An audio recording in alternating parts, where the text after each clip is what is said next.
Et bonjour à tous et bienvenue dans ce nouvel épisode spécial du podcast Bye Bye Patron, le podcast de la liberté, de l'immobilier, des gros billets. Et aujourd'hui, vous n'aurez pas le droit à un podcasteur, vous n'aurez pas le droit à 2 podcasteurs, vous aurez le droit à 3 podcasteurs. Et très probablement, les chiffres, on les connaît pas, mais moi je les connais peut-être. Les 3 podcasteurs immobiliers / investissement, les plus gros, les plus brillants, les plus déter de France. La personne de Paco, investisseur 4.0, Jérémy de Ça fait un bail, qui a trouvé l'opportunité du château là dont je vous ai parlé quelques fois sur le podcast, et moi-même, votre hôte, votre serviteur, si vous me payez bien. Bye bye patron. On a enregistré un épisode. J'ai été faire un aller-retour express à Paris. Je suis parti de chez moi mercredi à 6h40. J'étais sur place dans les studios un peu le saint des saints du podcast français, un studio vraiment très très pro avec des caméras qui fixent la personne qui est en train de parler, vraiment tout le matériel de pro. On était vraiment, je pense, dans un des meilleurs, si ce n'est le meilleur endroit de France pour enregistrer des podcasts. Il y aura une vidéo sur YouTube qui paraîtra après la diffusion de ce podcast. Et en plus, on s'est déguisé pour l'occasion, vu que c'est l'épisode de Noël. J'avais ramené des petits pulls et bonnets bien kitsch comme on aime pour se mettre dans l'ambiance de Noël. Donc voilà, on avait eu l'idée de cet épisode il y a 2 mois à peu près. Et puis Paco il nous a trouvé le studio. C'est lui qui a un peu drivé le podcast, donc merci à lui. Et on va faire un épisode. On va parler du podcast. Ça me fait un petit rappel. Vous avez une formation qui est en promo, changer de vie grâce au podcast. Et là, on a vraiment les 2 exemples. Moi, je suis pas un exemple pour le coup, mais on a 2 exemples de 2 personnes qui ont, la personne de Paco et de Jérémy, qui ont vraiment changé de vie, qui ont totalement arrêté les métiers qu'ils exerçaient à la base pour se consacrer quasiment que au podcast et à l'investissement. Donc voilà, super inspirant. Donc si vous voulez la formation, elle est en promo, moins 40% pour la fin de l'année. Grosbillet.com, ça coûte pas cher. En plus, vous pouvez m'appeler pour poser toutes les questions que vous souhaitez sur le podcast.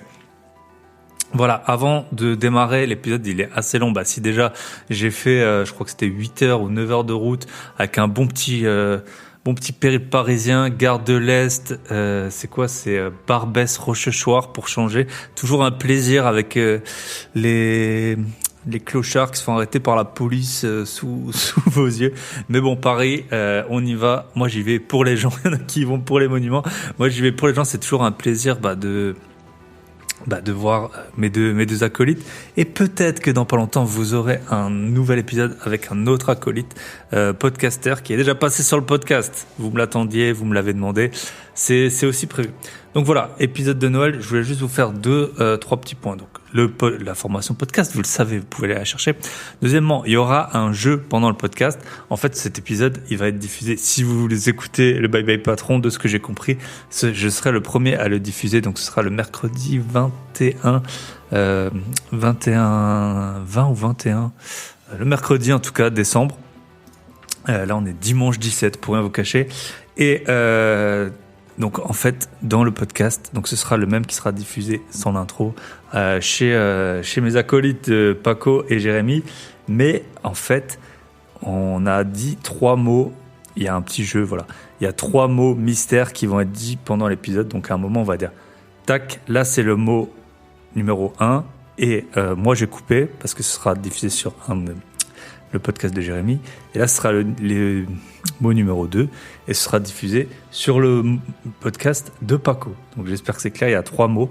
Et en fait, vous devez identifier les 3 mots. Et vous m'envoyez un mail, info@bybypatron.net. Et vous participerez à un jeu concours. Fin du jeu concours le 15 janvier. Et vous m'envoyez donc un mail avec les 3 mots. Si vous avez les 3 bons mots, vous participez au jeu concours. Et il y aura un truc de fou à gagner, probablement que nous 3, on sera impliqués dans le cadeau. Voilà. Et alors, quand le mot arrive, je vous ai trouvé un petit...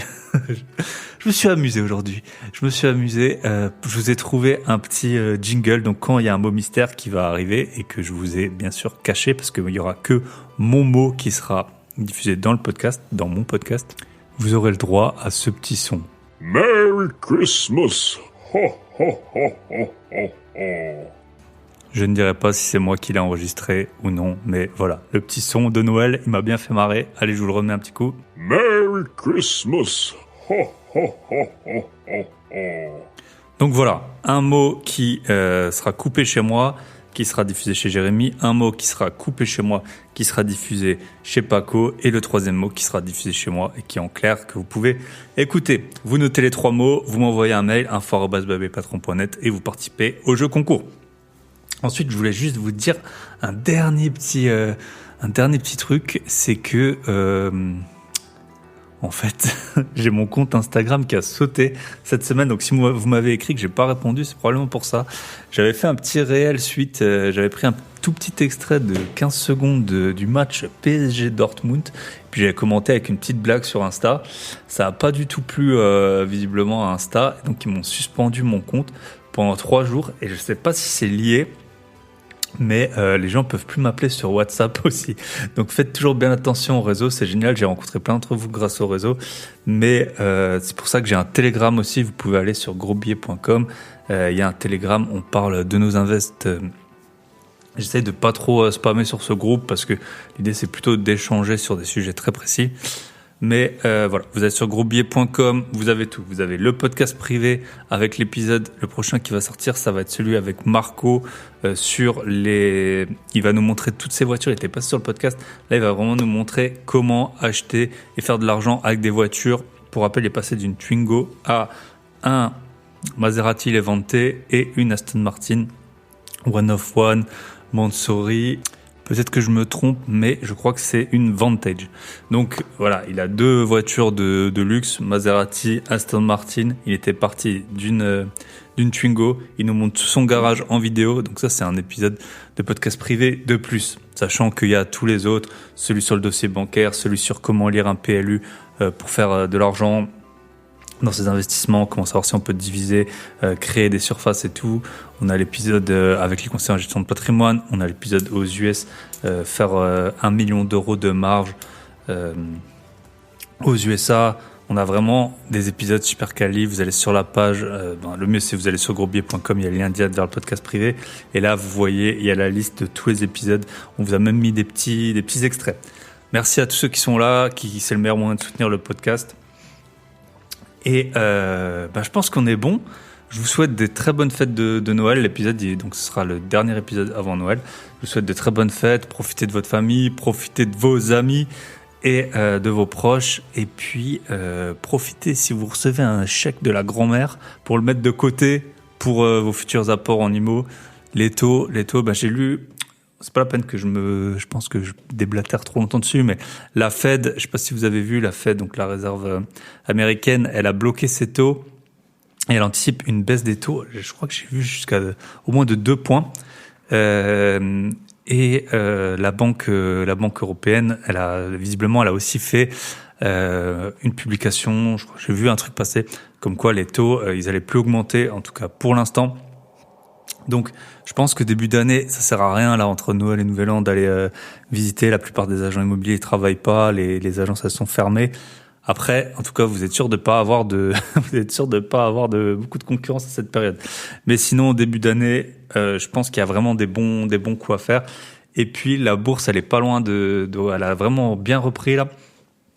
J'ai ma formation que je suis en train de tourner sur le sujet et ce sera pour le début d'année. Je vous souhaite donc de très bonnes fêtes et on se retrouve de l'autre côté dans le studio. Donc le son, normalement, il devrait être nickel. Dans le studio Méga Pro de parisien, voilà, qui m'a fait pour passer, je crois que j'ai passé 3-4 heures avec mes acolytes.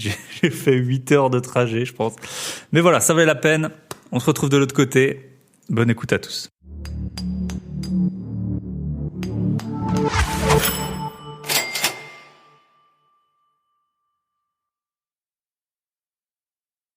Salut Jérémy, salut Thibaut. Salut Paco. Salut Paco. Ça fait plaisir de vous retrouver tous les deux. Et oui, hyper content. L'esprit de Noël déjà pour les gens qui voilà, si vous regardez en vidéo, j'avais vu des bonnets, des pulls. J'avais vu un épisode de Sans permission là avec Yoni où il offrait il offrait des Rolex aux deux autres. Non, merci. Et Thibaut. du coup, moi, c'est des pulls de Noël et bonnets de Noël, voilà. C'est un peu low budget. J'ai cru que Mais t'avais vu que je devais un prendre le cadeau pour métro, je voulais pas prendre non plus 3 Rolex avec moi, donc j'ai opté pour les pulls de Noël que je pense personne nous volera. Thibaut nous a offert des goodies aujourd'hui, on Voilà. est très fiers de pouvoir Un les petit aborder. bonnet. Je sais pas Merci, combien de temps on va le garder, mais On s'était dit du coup qu'on allait mettre 3 podcasteurs, 3 investisseurs, 3 entrepreneurs dans la même salle. Ça fait 9 personnes déjà. Ça fait 9 pour Noël, pour parler un peu de nos trajectoires un peu croisées et puis bien se marrer et puis passer un bon moment. Donc le programme, c'est discuter autour de quelques thèmes, tranquillou, à la fraîche. Et pour démarrer un petit peu, je voulais vous demander à vous deux peut-être de partager au travers de votre grande carrière de podcasteur, déjà dans un premier temps, les apprentissages. Qu'est-ce qui vous a peut-être plus marqué, les trucs les plus impactants que vous avez reçus, que vous arrivez à vous souvenir dans vos podcasts respectifs. Et puis on peut démarrer là-dessus. bah moi, si tu veux, je peux commencer. Donc mon podcast, c'est Bye Bye Patron, bien sûr. Vous étiez tous les deux invités sur le podcast et ça fait trop plaisir de partager l'antenne avec vous. Pour moi, le plus marquant de loin, c'est en fait les communautés que tu arrives à réunir en très peu de temps. Là, on partage l'affiche avec Jérémy qui est en train de lever des fonds. D'ici à ce que vous écoutez l'épisode, ce sera bien sûr complètement financé.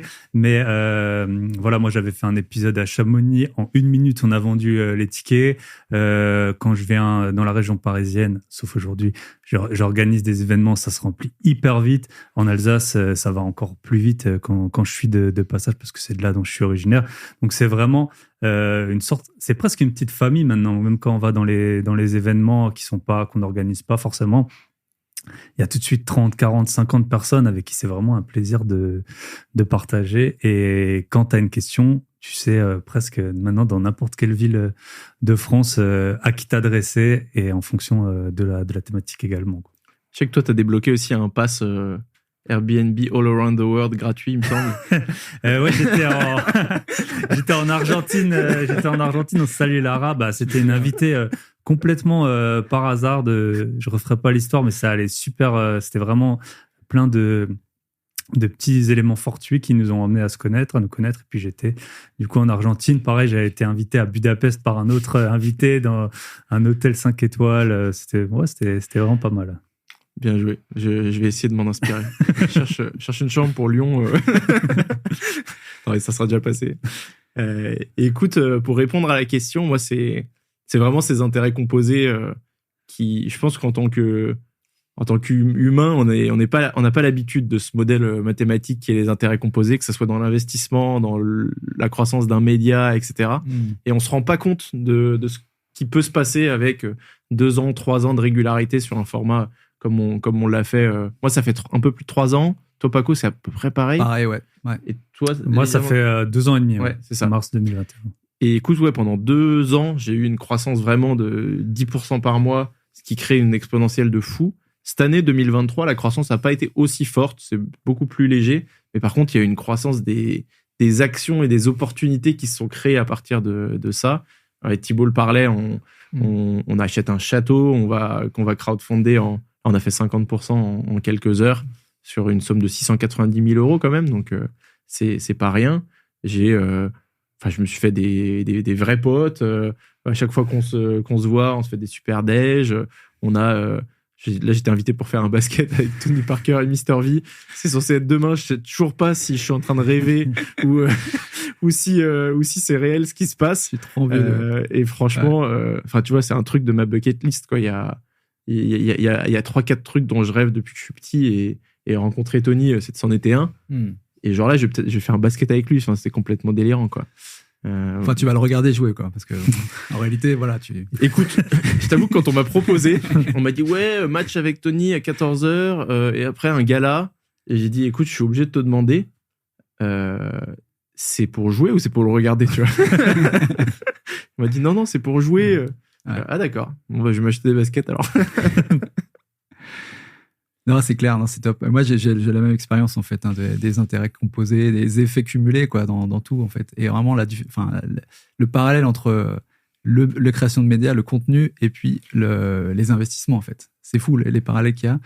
Et c'est pareil entre investisseurs et entrepreneurs. Souvent, ça s'entrechoque les deux, tu vois. Et en réalité, c'est difficile de distinguer les deux. Et moi, ce qui marque souvent, c'est que quand j'invite des invités, je remarque à chaque fois que c'est pas juste des investisseurs, tu vois. C'est tous des entrepreneurs, en fait. C'est des gens qui, en plus, en fait, du capital qu'ils allouent, moi, c'est un peu comme ça que je le vois, c'est ils mettent de leur temps, ils mettent de leur stress aussi, parce que tu vois, tu vas skin the game dans des trucs où tu peux te planter, quoi. C'est ça, en fait, le truc de l'entrepreneur, vraiment. C'est que tu vas vraiment y mettre de ton savoir-faire et tu peux te planter. Et c'est vraiment la commonalité, on va dire, le point commun de tous les gens inspirants que j'ai reçus, c'était des gens qui n'étaient pas juste investisseurs, mais vraiment entrepreneurs dedans. Et je pense que pas beaucoup de gens vraiment en prennent conscience, tu vois, ouvertement. Tu vois, je pense que c'est une réalisation qu'il faut se faire, quoi, pour aller de l'avant, parce que tu vois, sinon t'es investisseur passif, mais tu gagnes pas autant, quoi, tu vois. Je pense qu'il y a un vrai biais aussi sur le fait que sur nos podcasts, on a envie de recevoir des gens qui ont fait des trucs, tu vois. Sûr. J'ai déjà été contacté par des gens qui m'ont dit ouais, machin, j'ai 47 appartements à Paris, je voudrais passer sur ton podcast pour en discuter et tout. Tu creuses un peu et c'est un très gros héritage ou un très gros job aussi, tu vois. Mais finalement, il n'y a pas tant que ça d'innovation dans la manière d'innover, tu vois. C'est juste, voilà. T'avais de l'argent, t'as acheté. Le gars a lancé même s'il lance une boîte, pour le coup, il y a des choses intéressantes. Mais genre, le gars qui a fait de la tech en dev à 250 000 € à l'année et qui a enchaîné les investissements en mode hyper passif avec de l'investissement clé en main, et j'ai eu des demandes comme ça. Je l'invite pas sur mon podcast, mais et je suis sûr qu'il aurait des choses intéressantes à partager, tu vois. Mais c'est pas forcément, je pense, le message qu'on a envie de transmettre. Et quand je parle de mon podcast à des gens qui n'y connaissent rien à l'investissement ou au podcast immobilier ou d'investissement, ils sont là en mode ouais, tu reçois des riches qui parlent de leurs trucs, de leur fortune et tout. Et c'est tellement pas ça, en fait. C'est tellement pas ça. Alors. On est très endettés. On est parmi les top 1% des plus endettés de France. Donc, Et moi, je suis chaque minute plus en ce moment voilà. avec ce crowdfunding. Yes. Ouais, là, t'es sur une pente descendante, mon vieux. C'est compliqué. Non, mais moi, j'aime bien dire à la façon dont tu fais une chose, c'est la façon dont tu fais toutes les choses. Et c'est vrai qu'à la fois pour le podcast, tous les trois, on est hyper réguliers. Et je pense que c'est dans tous les aspects de vos vies que c'est comme ça. Quand, par exemple, tu dois organiser des vacances ou quoi, ce sera fait. Enfin, moi, dans ma vie, je suis assez carré. Tout ce que je fais, j'essaie de le faire bien. Et donc, c'est pareil quand tu es entrepreneur, c'est pareil quand tu es investisseur, c'est pareil quand tu es podcasteur. Tu n'as pas 10 000 personnalités, selon moi. Et donc, les gens qui ont réussi, de toute façon... ils vont jamais se reposer sur leur laurier. C'est ceux qui travaillent même le plus tard. Donc. Et toi, Thibaut, ton podcast s'appelle Bye Bye Patron. Donc voilà. Déjà c'est sur la liberté financière, c'est carrément clair, tu vois. Et du coup, je me posais la question, depuis que tu as lancé, est-ce que tu as vu la liberté financière sous un angle différent ou quand tu as lancé ouais, effectivement. En fait, moi, je pense, contrairement à beaucoup de personnes dans tout ce monde de l'immobilier, moi, je l'ai découvert assez tôt. J'étais entouré via d'amis de mes parents ou via des parents d'amis d'investisseurs immobiliers. Et beaucoup, c'était vraiment raté. Ils avaient tout perdu, notamment en achetant des hôtels, Enfin, je voyais toujours que le côté négatif, le côté surendetté. Mais j'étais pas des hôtels. Et vraiment, c'était plutôt... voilà, pour moi, c'était un métier qui était très risqué et assez peu rémunérateur au final parce que les gens, ils étaient tout le temps un peu dans leur panade. Et donc maintenant, quand tu vois la liberté... rien que même si tu as réussi à mettre, je sais pas, 30-40 000 € de côté et que tu as un métier normal, classique, ta vie, elle a rien à voir avec si tu es vraiment de paycheck en paycheck. Et donc, pour moi, c'est vraiment ça, la liberté. C'est une fois que tu as réussi à avoir une somme qui te permet de bien dormir, tu peux faire des choses hyper impressionnantes. Là, j'ai eu sur le podcast, il s'appelle Eric. Il avait vendu sa société de construction et maintenant, il est en train d'acheter des petits appartements dans une station thermale. Je pense pas qu'il veut communiquer le prix, mais c'est moins cher qu'un appartement à Paris et il va en avoir 13 ou 14 à déjà plus de 10% de rentable pour l'an prochain déjà réservé et tout. Et ça, soit si t'as pas des fonds ou soit si t'as pas réussi à te dégager une certaine liberté, même d'esprit, et tu rates ce type d'opportunité. Donc c'est vraiment, pour moi, c'est ça, c'est quand t'as la liberté soit de temps, d'argent ou d'esprit, les trois c'est mieux, et bah, tu peux vraiment aller sur des projets type acheter un château à 2 heures de Paris.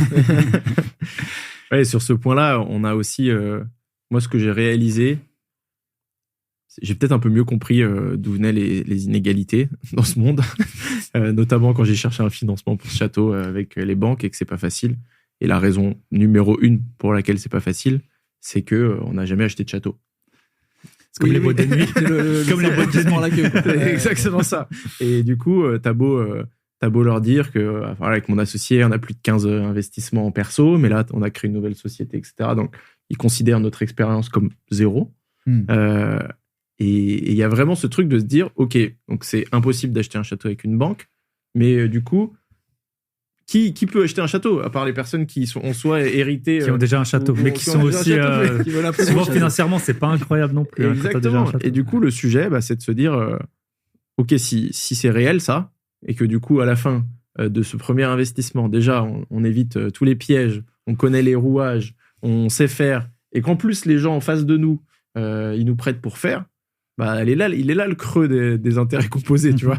En fait, là, on est que dans le début du creux, et après, ça part, et c'est complètement délirant, et c'est là que les inégalités elles se creusent d'une manière assez violente, quoi. Ouais, c'est vrai. C'est un peu la même chose, mais à un degré différent de la personne qui a jamais investi par exemple, dans du Airbnb et qui dit, moi, mon banquier, il veut pas me financer parce que c'est risqué et qu'elle l'a jamais fait, quoi. Bon, pas à la même échelle, évidemment, mais c'est la même chose. Enfin, c'est le même délire, quoi. Honnêtement, c'est pas beaucoup plus cher que les. Tu vois, j'ai acheté un château à 800 000 €. C'est un château de pauvre. Ah ouais, d'accord. En plus, à crédit. À crédit. Je savais pas qu'on était entre gueux. Et toi, Paco, raconte-nous. La liberté, toi, ça fait 1 an à peu près que t'as changé. T'as changé de vie. Ouais, exactement. Alors, tu veux la version storytellée ou quoi? Écoute, j'ai dit bye patron. Voilà. J'ai dit bravo. Non, moi, franchement, je l'assume carrément. Je suis pas libre financièrement, mais je sais pas si je le serais vraiment dans le sens libre passif sous les cocotiers à rien faire, parce que ça me ferait vraiment super chier. Par contre, liberté d'agir et de faire ce que je veux avec mon temps. Enfin, tu vois, d'allouer longtemps vraiment à ce que j'ai envie de faire et qui m'impacte moi directement, en fait, c'est ça vraiment le truc. Ouais, on peut dire que je le suis. Et ça, c'est cool. Mais au travers des invités aussi, je réalise que c'est la liberté telle qu'on l'appelle comme ça, tu vois, qui était en genre, t'accumules des cash flows positifs et puis après t'arrêtes. C'est vraiment, c'est très rare et puis c'est pas comme ça que ça fonctionne vraiment, quoi. J'ai peut-être une question pour vous. Ouais. Là, quand j'étais, quand on montait les dizaines de dossiers bancaires qu'on a montés, d'ailleurs, on attend toujours des réponses de plein de banques sur ce château. On a plusieurs banques qui nous ont demandé un CV. Moi, j'avais jamais fait de CV. J'ai eu un job dans ma vie. Il m'avait embauché parce qu'il c'était l'ancien président de la JE. Moi, j'étais le président d'après de la junior entreprise de l'école. Ouais. Et du coup, j'avais jamais vraiment fait de CV. Donc là, je dois faire un CV un peu pour la première fois. Et donc, on est avec mon associé Martin, qui a déjà une boîte de 50 personnes. Et on se demandait un peu en mode, ça te donne pas envie de postuler à des jobs là? Et genre, et si tu postulais aujourd'hui? Alors déjà, c'est complètement fou. Je me sens pas du tout embauchable aujourd'hui, mais je me demandais un peu, genre, si là, aujourd'hui, vous vous lanciez et que vous repartiez dans le salariat, qu'est-ce que vous feriez qui puisse, pour le coup, vous puissiez utiliser ce que vous avez appris dans le podcast, dans l'entrepreneuriat, dans le business, pour avoir, je sais pas, un job ouf, quoi. C'est dur, hein. Par contre, ouais. Bah moi, j'y ai pensé souvent parce que moi, j'ai encore une activité. Pour ça que mon podcast n'est pas sponsorisé. Non, je rigole. J'ai encore une activité dans la finance qui m'occupe quand même pas mal. Et c'est vrai que tout ce réseau, tout ce que j'ai développé du côté immobilier, je me suis déjà posé la question si j'avais fait le même travail du côté de la finance, où déjà j'arrive à dégager avec cette activité quand même des revenus qui sont confortables. À quel point ça irait? Et c'est vrai que c'est des métiers où si tu prends si tu as une bonne place, ça te fait l'équivalent de 10 ou 20 appartements en location. Et donc, c'est vrai que ce temps que j'ai alloué au podcast, à tout cet écosystème immobilier que j'apprécie beaucoup et qui me prend aussi beaucoup de temps, je me demande maintenant, avec, tu vois, tout ce qu'on sait, pourtant, je suis pas le meilleur designer Canva réel et tout ça, si tu arrives à mettre ça un peu dans un vrai métier dans le dur, y compris maintenant on a un peu l'ouverture d'esprit international, tu peux aller dans d'autres pays où il y a beaucoup moins d'impôts et plus d'argent.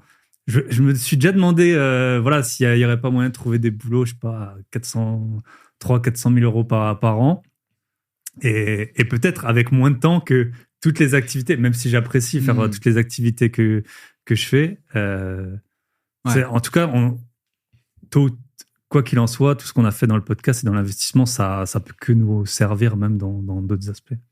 Ouais, moi, ça m'a vraiment ouvert au secteur du média qui était complètement, pour moi, fermé. Je ne connaissais pas du tout ce secteur-là, Carrément. tout ce qui est image, même collaborer avec les marques, tu vois, voilà, communiquer, c'est quelque chose. Voilà, je suis pas encore très très bon là-dedans, mais j'ai vachement appris sur ce que ça dégage et les opportunités qui se dégagent aussi là-dessus, de sortir du bois, de créer une communauté aussi, d'être visible, de maîtriser aussi son image, de construire et de maîtriser cet actif qui est la crédibilité, qui est un petit peu le truc qui est le dernier rempart pour nous, quoi.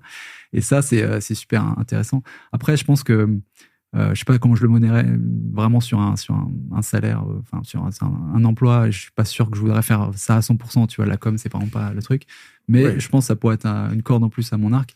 Et après, je pense que moi, je reviendrais plutôt sur un job peut-être sur l'aspect investissement, parce qu'il y a beaucoup de choses à faire, même dans l'ombre et tout ça. Et je pourrais apprendre avec tout ce qu'on a appris dans les intervenants. Et j'aime bien la notion de fuck you money, tu vois, aussi. Franchement, je trouve que c'est plus confortable que ce que j'avais imaginé au début, tu vois. Et en fait, c'est vraiment pas mal de se dire, en fait, tu as une activité salariée, mais tu peux vraiment juste dire, c'est vachement plus cool, tu vois, te dire, je m'en fous, j'ai pas besoin de toi, tu vois, j'ai 1 million à côté. Et alors, je continue à le faire parce que ça me plaît, mais je priorise vraiment les trucs que je veux faire. Si tu as aussi un bon environnement, tu vas dans la boîte et que tu es bien vu de ton patron, après, il faut savoir respecter ces règles-là aussi, donc ça peut t'emmerder, mais c'est pas mal finalement. Ouais. Moi, je regardais un peu sur les métiers, hein, tu vois, vis-à-vis de mes sponsors, où j'ai eu des sponsors d'investissement locatif clé en main, où je leur ramenais 40 litres par mois, ou là, en ce moment, j'ai un cabinet d'expertise comptable. Quand je fais une story, j'arrive à lui envoyer 120 emails. Là, mes 2 dernières stories, je lui ai envoyé 90 et 120 emails de gens qui voulaient avoir un call, des gens qui ont pris rendez-vous avec eux. Et moi, j'ai commencé un peu à me renseigner, à voir les primes des sales de ces boîtes-là. Et si je rentre dans un modèle comme ça et que je peux signer ce volume-là, je gagne beaucoup plus que mon contrat de sponsoring que je fais. Surtout quand c'est récurrent, comme les cabinets d'expertise comptable, une fois que tu es dans un... Exactement. De toute façon, tu n'arrives pas vraiment à comparer de l'un à l'autre, donc tu restes d'année en année. Et c'est ça. Donc, on pourrait faire des folies en lançant des boîtes, hein, clairement, tous, mais vraiment sur ce côté salarié, c'est assez marrant de se dire qu'il y a aussi un truc où tu arrives avec ton CV. Moi, j'ai une anecdote avec mon dernier alternant, Valentin, que je salue, et qui était... franchement, il a bossé 7-8 mois avec nous, il était hyper bon, etc. Et à la fin, il quitte la boîte qu'il voulait se lancer dans le luxe, tu vois. Il voulait une grande maison ou un truc. Et il trouve pas sur le premier mois, le deuxième mois, alors que je connais son potentiel. Et je lui dis, mais Valentin, pourquoi tu lances pas un podcast? Et il me dit, pourquoi je vais lancer un podcast, machin. Je dis, lance un... Il me dit, il arrêtait pas de me dire qu'il avait pas de réseau dans le luxe. Je dis, lance un podcast. Vas-y, comment on l'appelle, machin? Il me dit, je peux l'appeler Stratelux. Vas-y, très bien. Combien de temps il faut pour faire une vignette? Je sais pas, 1 heure. Vas-y, très bien. T'as déjà un contact dans le luxe? Ouais, tu m'avais dit que ta pote, elle bossait chez Louis Vuitton. Ouais, vas-y. Vas-y, invite-la. Fais ton premier épisode. Il a fait ça. Il a fait 2 épisodes et il a trouvé un job. Ah, c'est incroyable. Et du coup, rester un peu dans l'immobilier. Et dans l'immobilier de luxe, il part à Méribel pour un job de folie sur des chalets de luxe. Et il y a vraiment ce truc sur le CV, bim, quoi. Ça te donne une crédibilité directe. Alors que son podcast, il a fait quelques centaines d'écoutes. C'est normal au début. Et donc, il y a vraiment ce truc-là aussi en avantage. Mais encore parallèle, la podcast et investissement, c'est que, en fait, parce que là, je sais pas, vous avez dû aussi comme moi avoir le syndrome de l'imposteur en disant, mais en fait, c'est aussi facile que ça de mettre un podcast. Putain, merde, je pensais que c'était complexe. Par contre, c'est vrai que le truc qu'il faut quand même dire, c'est que nous, on est là, on est depuis longtemps régulier, on continue. Et c'est pareil pour l'investissement. Si tu fais un invest ou quoi, que tu t'arrêtes là, il y a rien qui se passe pour toi, tu vois. Et c'est là que c'est important de continuer à faire, à produire et à avoir cette crédibilité que tu peux après utiliser et qui est vachement bien et qui est frugale. Et que moi aussi, franchement, je trouve que tout le monde devrait avoir comme un premier invest immobilier au moins un podcast, en fait. Ça coûte rien, ça te donne une carte de visite. Et moi, j'ai un très bon ami qui est qui a fait une formation de naturopathe.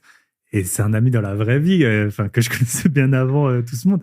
Et je lui dis, mais lance un podcast. Après, je lui ai dit au moins 10 fois et il l'a pas fait. Mais là, il trouve pas trop de clients. Mais si tu as un podcast, même avec quelques milliers d'écoutes, tu convertis 5%, tu fais des trucs sur Zoom, t'es trop tranquille. Et là, il a dû reprendre un autre métier parce que justement, il avait pas assez de rendez-vous. C'est pas faux de lui avoir dit, redit. Lance un podcast. Et tu te dis, nous encore dans tout ce qui est immobilier, liberté financière, il y a un peu de la concurrence. Moi, j'avais un peu aidé Edouard qui a un podcast sur les montres. Je l'avais un peu conseillé.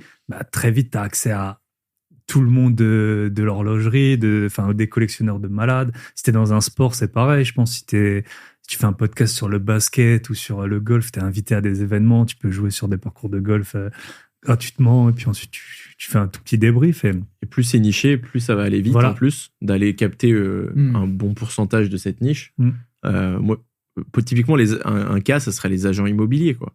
T'es agent immobilier dans une ville de 50 000 habitants, tu lances un podcast sur les tips and tricks de la ville, meilleures adresses, etc.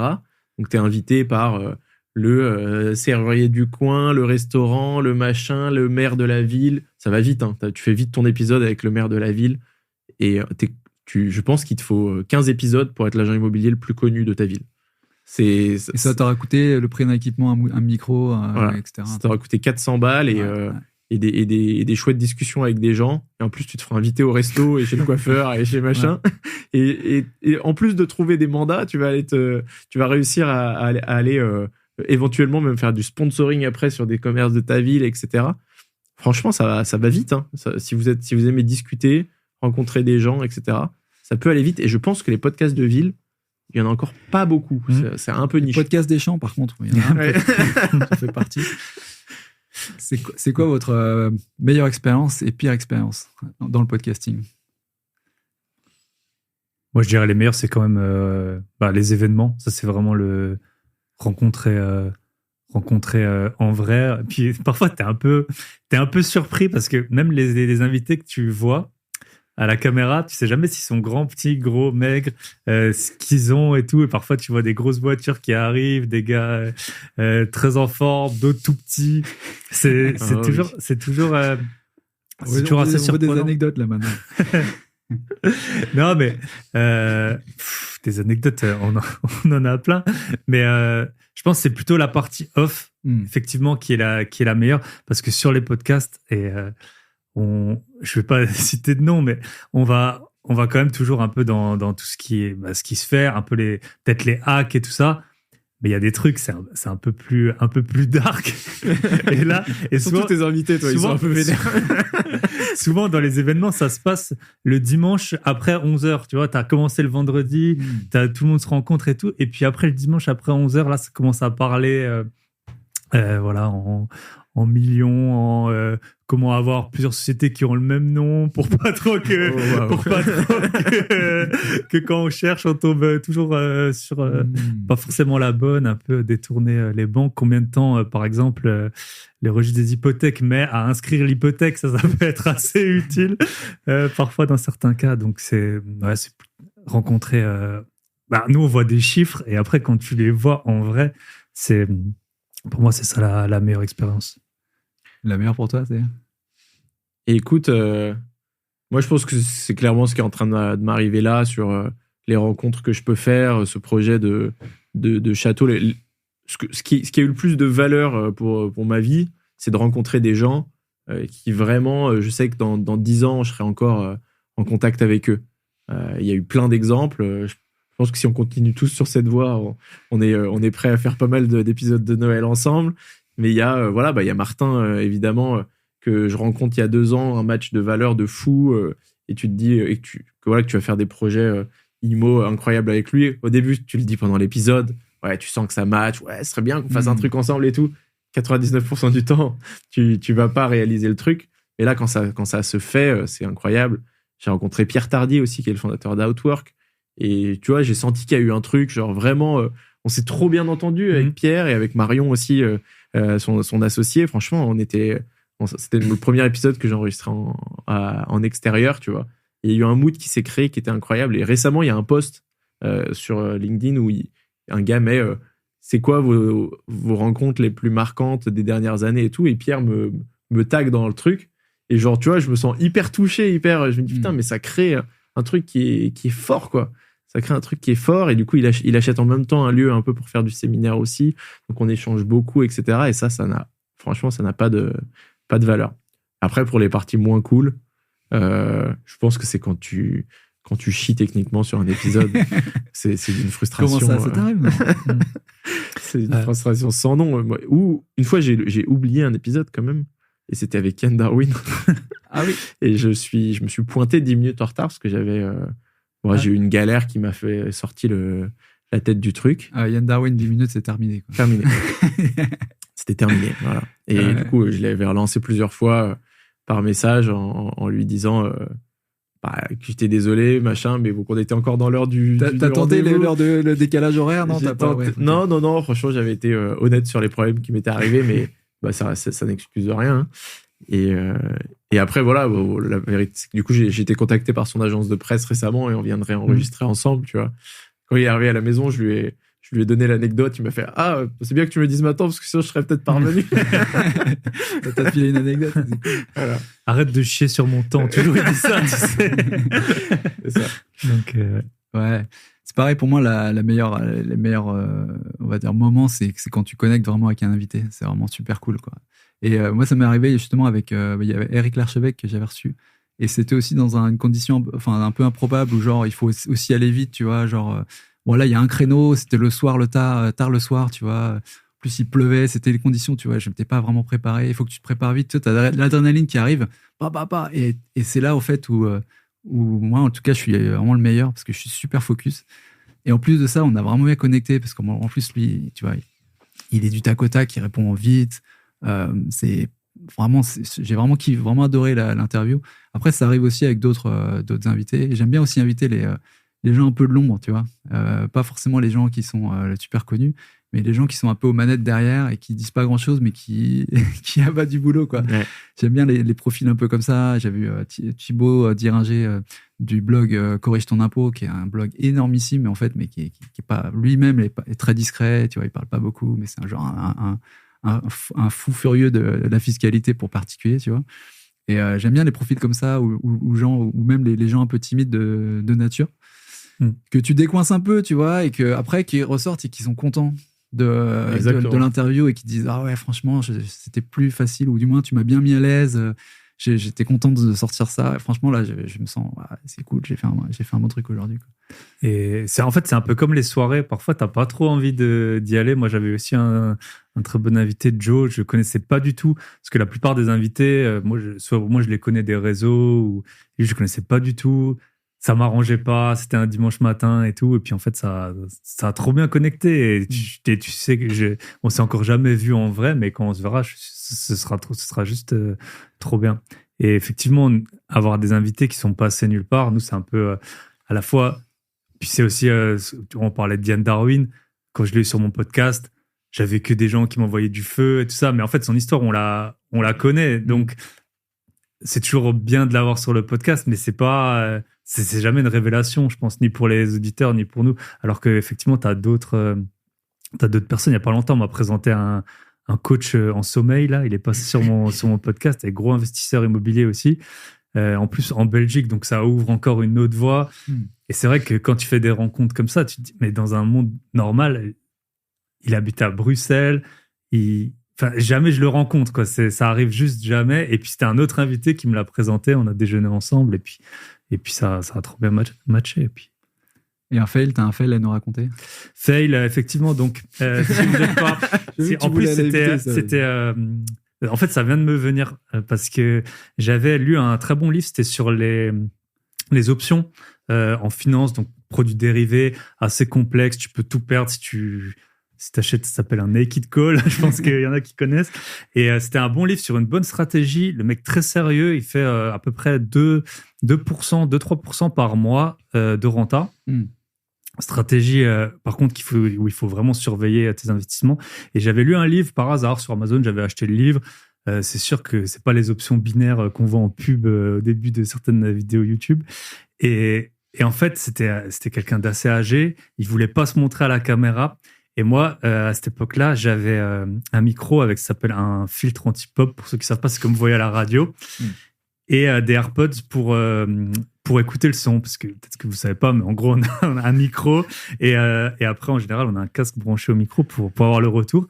Et en fait, j'avais pas branché le micro. Vu que j'avais le filtre, je voyais pas qu'il y avait pas la lumière. Et du coup, ça a pris tout le son des AirPods. Et c'était déjà, le gars, il voulait pas passer au début sur le podcast. Ensuite, l'épisode, il a été super intéressant. Et d'ailleurs, il a été beaucoup écouté. Mais le son avec les AirPods Pro, il est dégueulasse. C'est le pire. dégueulasse. J'ai payé plusieurs mecs pour essayer. En fait, je pouvais pas le réinviter. C'était impossible, quoi. Donc, pour réarranger le son, on est arrivé sur un truc tout juste potable. Et c'était un peu désolant parce que lui, il consacre du temps, il voulait pas trop. Moi, Tu l'as sorti quand même l'épisode après? Je l'ai sorti et ça a été très longtemps un de mes épisodes les plus écoutés. Ouais, comme quoi Ouais. tu as le contenu, si c'est pas non plus trop Non, il dégueulasse, faut que ce soit audible, bien sûr. Mais Ouais. c'est vrai que c'est quand même le fond qui prime à chaque fois. Ouais. Moi aussi, en micro, j'ai eu un petit problème avec Simon d'Aragon. D'ailleurs, je l'avais fait commander un micro, parce qu'il en avait pas.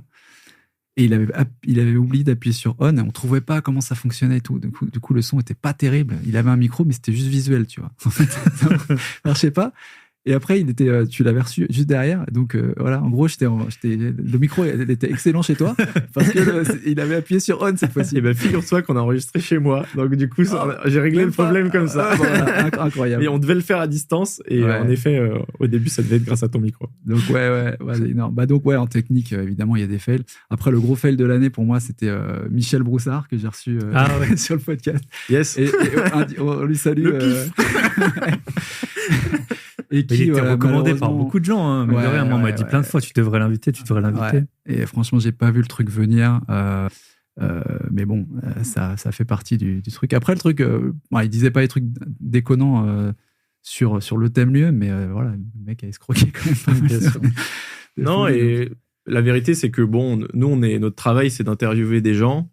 Aucun de nous est conseiller en investissement financier. Je pense que c'est bien qu'on le rappelle. On le rappelle souvent sur nos podcasts, je pense. Mais voilà, l'objectif, c'est j'ai une discussion intéressante avec quelqu'un qui a des choses à dire. Maintenant, chacun a cette chance d'être un peu comme une petite souris dans la pièce et d'écouter ça, de prendre ce qui lui convient, d'interagir sur les réseaux. Si vous n'êtes pas d'accord, allez-y, quoi. Allez-y, nous le dire. Moi, quand je reçois la personne, je sais pas ce qu'elle va me raconter, tu vois. J'ai eu des remarques sur certains invités. Ouais, c'est impossible qu'il ait autant d'appartements. Est-ce que tu lui as demandé ses titres de propriété? Mais en fait, je suis qui? Je suis pas notaire. Les invités viennent gratuitement sur le podcast. Pas oublier. Et je crois, parce qu'il y a des podcasts où on fait payer. Moi, on fait pas payer. A priori, c'est pas trop notre modèle. Donc, il faut pas. Voilà, il faut pas. On n'est pas là pour faire de la pub pour des produits. On connaît pas les produits parfois que les gens vendent aussi, etc. Donc voilà, faites preuve d'esprit critique sur ces points-là, quoi. Et t'as dit un mot là, ça pourrait être un bon premier mot pour le jeu concours. Qu'est-ce que t'en Voilà. penses? Écoute, très bien. On a oublié de vous annoncer un truc. C'est qu'on s'est décidé depuis très longtemps, une demi-heure, de lancer un jeu concours qui va vous permettre de gagner un truc. On va essayer de faire un truc bien. On réfléchit un peu à ce qui est possible. Vous voyez bien à l'écran qu'on fait pas les choses à moitié. Voilà. On a les pulls de Noël. C'est une Rolex, un pull de Noël. Et donc on va offrir un cadeau et on va faire un petit jeu. Le but, pour participer, on fera un post collab sur les réseaux, sur Instagram, et il faudra commenter ce post avec 3 mots. Et les 3 mots, ils sont allés chercher sur les 3 podcasts, parce que cet épisode sera diffusé sur Les Investisseurs 4.0, sur Bye Bye Patron et sur Ça fait un bail. J'allais oublier le nom de mon podcast. Et voilà. Et le premier mot, du coup, Merry Christmas. Ho, ho, ho, ho, ho, ho. qui est le mot de Paco. Voilà. Et il y aura les 2 autres qui arriveront et qui seront floutés sur les autres podcasts. Et il faudra aller sur les autres pour le trouver. Et cette section-là, du coup, on la mettra que sur un podcast, hein, c'est ça? Voilà. Exactement. Je viens de comprendre le truc. Bien vu, les gars, bien vu. Donc, vous aurez celui de Paco, un peu plus tard, celui de Jérémy, et encore à la fin, le mien. Et comme ça, il faudra que vous écoutiez les 3 épisodes. On passe au prochain thème. Vas-y. On avance sur l'investissement. En quoi le podcast a changé vos stratégies d'investisseurs ou d'entrepreneurs, en fait? Qu'est-ce qui a changé dans vos stratégies suite au podcast? J'y vais. Moi, donc, quand j'ai lancé le podcast, pourquoi je l'avais lancé? Surtout, d'abord, c'était le Instagram. Je faisais des petits mèmes un peu drôles sur l'immobilier. J'essaie encore d'en faire, mais le temps me manque. Et Marlène Schiappa, toujours une bonne muse pour ça. Et en fait, j'étais en train d'acheter, donc d'abord, j'avais fait quelques investissements, et puis après, à peu près il y a 6 ans, j'ai commencé à acheter vraiment plusieurs 3, 4, 5, 6 appartements par an. Et donc, je saoulais tout le monde. Moi, j'avais l'impression d'avoir trouvé la boîte de Pandore. Donc, ma mère, ma sœur, tous les potes, mon pote, par exemple, naturopathe, là, qui a rien à voir avec ça. Et donc, j'ai décidé de lancer le podcast pour ça. Donc, j'étais déjà bien lancé.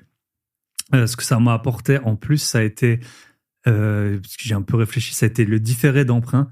Moi, j'en faisais pas du tout. C'est à force d'écouter les...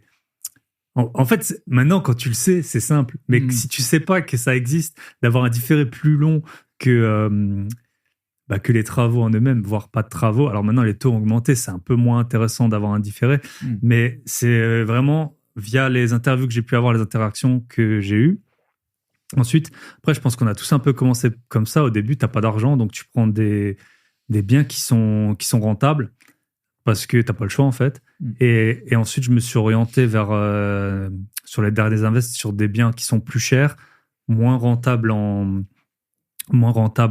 rentabilité, les pourcents. Après, même si parfois les cash flows, au final, c'est les mêmes. Parce que si tu as acheté un petit appart à 12% et un petit à 9%, en fait, ça se trouve, tu vas avoir 200 ou 300 euros qui vont te rester. Donc, ça a été vraiment augmenter la taille des investissements. Et moi, j'aimais bien. Moi, j'ai fait du sport, entre guillemets, quand j'étais adolescent, assez haut niveau. Et mon prof, il me disait toujours, toi, t'es le champion de ta rue. Ça, c'était toujours la phrase qu'il me disait. T'es qui, toi? T'es juste champion de ta rue. Quand tu vas aller au championnat de France, tu seras pas avec que des champions de leur rue. C'est quoi le sport? Et c'était du golf. Ah. Et, physique, en effet. Et, très physique. Et... Mais en tout cas, va jouer au golf en hiver de 15 heures par semaine en Alsace. Tu vas vite comprendre ta douleur. Et puis, est-ce que tu as vu mon post sur le golf sur LinkedIn ou pas? Non. Je suis la bête noire de tous les golfeurs de LinkedIn. Ah, ok. Parce que j'ai fait un post pourquoi les riches aiment le golf. Ok.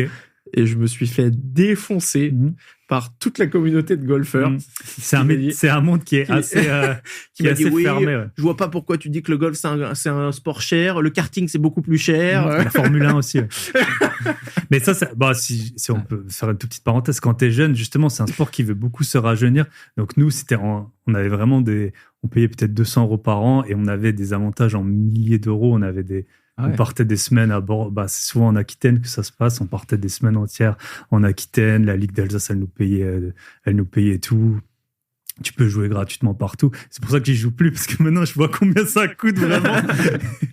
Quand c'est plus sponsorisé, c'est compliqué. Quand tu habites dans une région où tu peux jouer que 5 mois par an et que tu es 2 mois en vacances sur tes 5 mois, ça va pas bien. Donc, voilà, ça a été un peu de changer d'échelle, de plus être la personne...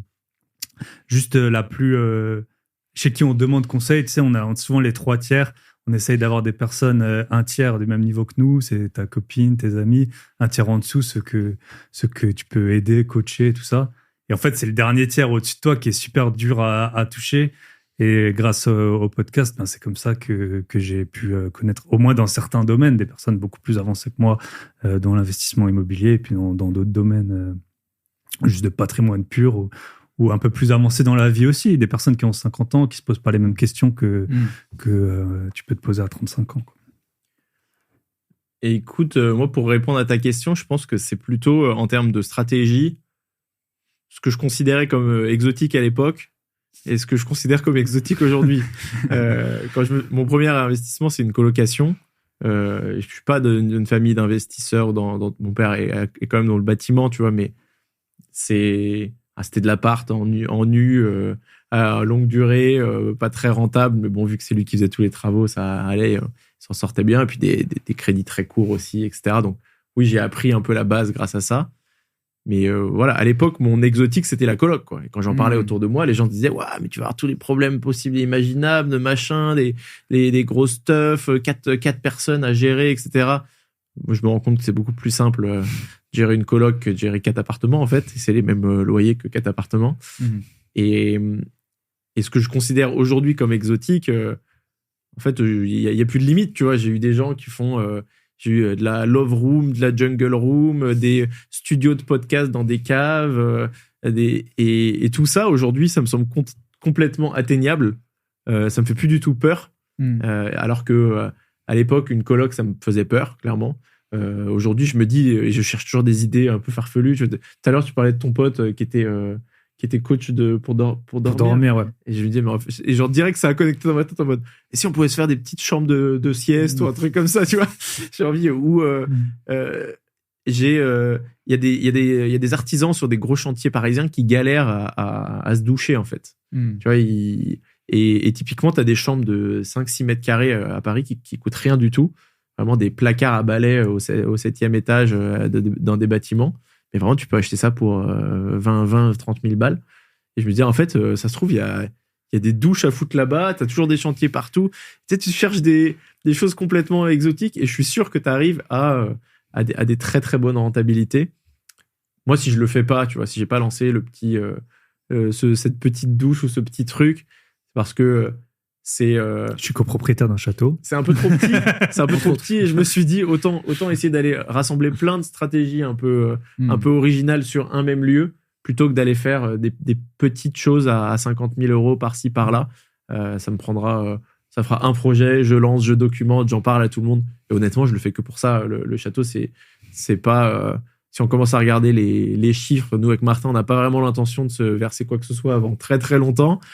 C'est plutôt pour rassembler toutes les meilleures stratégies que j'ai eues sur mon podcast.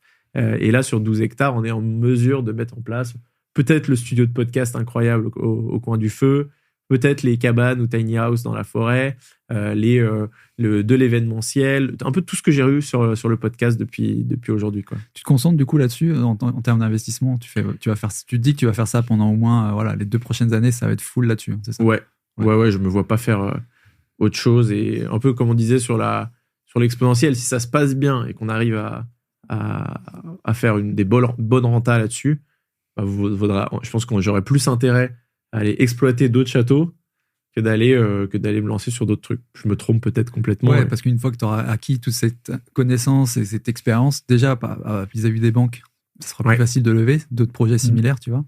Donc ouais, ça a du sens, quoi. Si je leur vends un studio de podcast l'année prochaine, ils vont me dire vous me cassez les pieds, quoi. T'avais eu un invité là qui avait des villas, il en avait ouvert super vite, des villas de peut-être 30, je sais plus. 34, je crois, ouais. Super vite, donc c'est vrai qu'une fois que c'est lancé. Et là, il est en train d'en acheter 25 de plus, voilà. Je crois. Tu vois, il les a fait une par une, mais rapide sur les dernières années. Et là, il est en train d'acheter un lot. Ça va aller très, très vite. Et donc, c'est Alexandre Martucci de Sovilla, un de mes épisodes préférés de l'année, d'ailleurs, si vous voulez aller voir, qui va très, très vite, qui a trouvé une super niche. Et il se retrouve à être vrai bon propriétaire terrien à la fin. Parce qu'il achète des grands terrains quand même en campagne et tout, avec des belles maisons avec piscine. Donc ouais, il y a vraiment des chouettes stratégies à développer. Et nous, tu vois, un peu sur le château, on a quand même un gîte qui sera à certains moments, parce que c'est un business plan qui tourne avec une vingtaine de semaines d'exploitation. Le reste du temps, si on arrive à faire un peu cet équivalent-là plutôt des anniversaires, etc., des choses qui peuvent se booker avec 1 ou 2 mois d'avance. Parce qu'avec les mariages, une fois que t'as passé il y a personne qui book son mariage pour 3 mois plus tard, quoi, normalement. Et donc après, tu dois aller trouver des stratégies un peu différentes pour exploiter ton lieu. Ouais. Mais toi, c'est vrai que t'aimes bien tout ce qui est entrepreneuriat aussi, et on sent que ce projet-là, il alimente ce désir d'entreprendre dans l'immobilier, mais finalement, ça va être de l'événementiel que tu vas faire. Là, la partie immobilier, elle s'arrête un petit peu là avec la levée. Ça n'a plus être trop. Après, il y a les travaux, etc. Mais il y a la partie vraiment exploitation, quoi. Ouais. Clairement. Et on a cette même fougue avec Martin. On a envie de faire des bougies, de faire du miel, de faire plein de trucs qui sont possibles. Ouais. Il y a beaucoup de gens qui font ça dans les LCD, qui vendent des petits sites comme ça. Et mine de rien, mis bout à bout sur des studios, ça fait 4-5 000 euros que tu peux faire en plus sur un studio sur l'année. Et toi, Paco?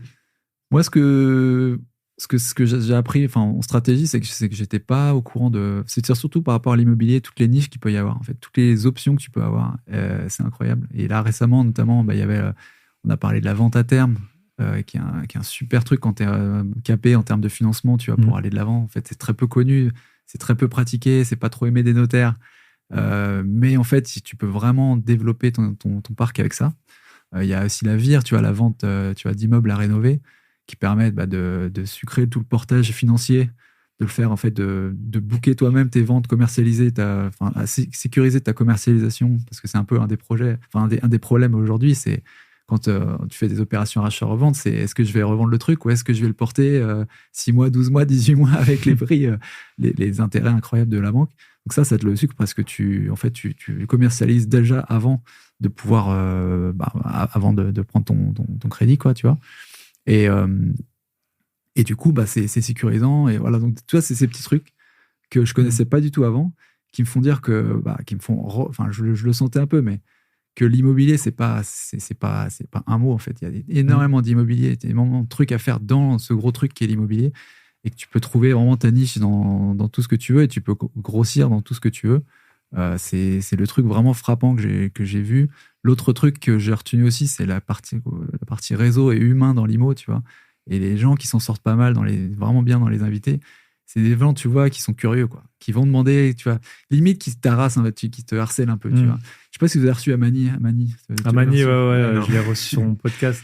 Mais je pense à elle, c'est marrant, là, quand tu... Ouais. Mais elle, c'est, je pense, une des personnes que j'ai rencontrées qui est... C'est pas qu'elle m'a surpris, mais franchement, elle envoie du bois, vraiment.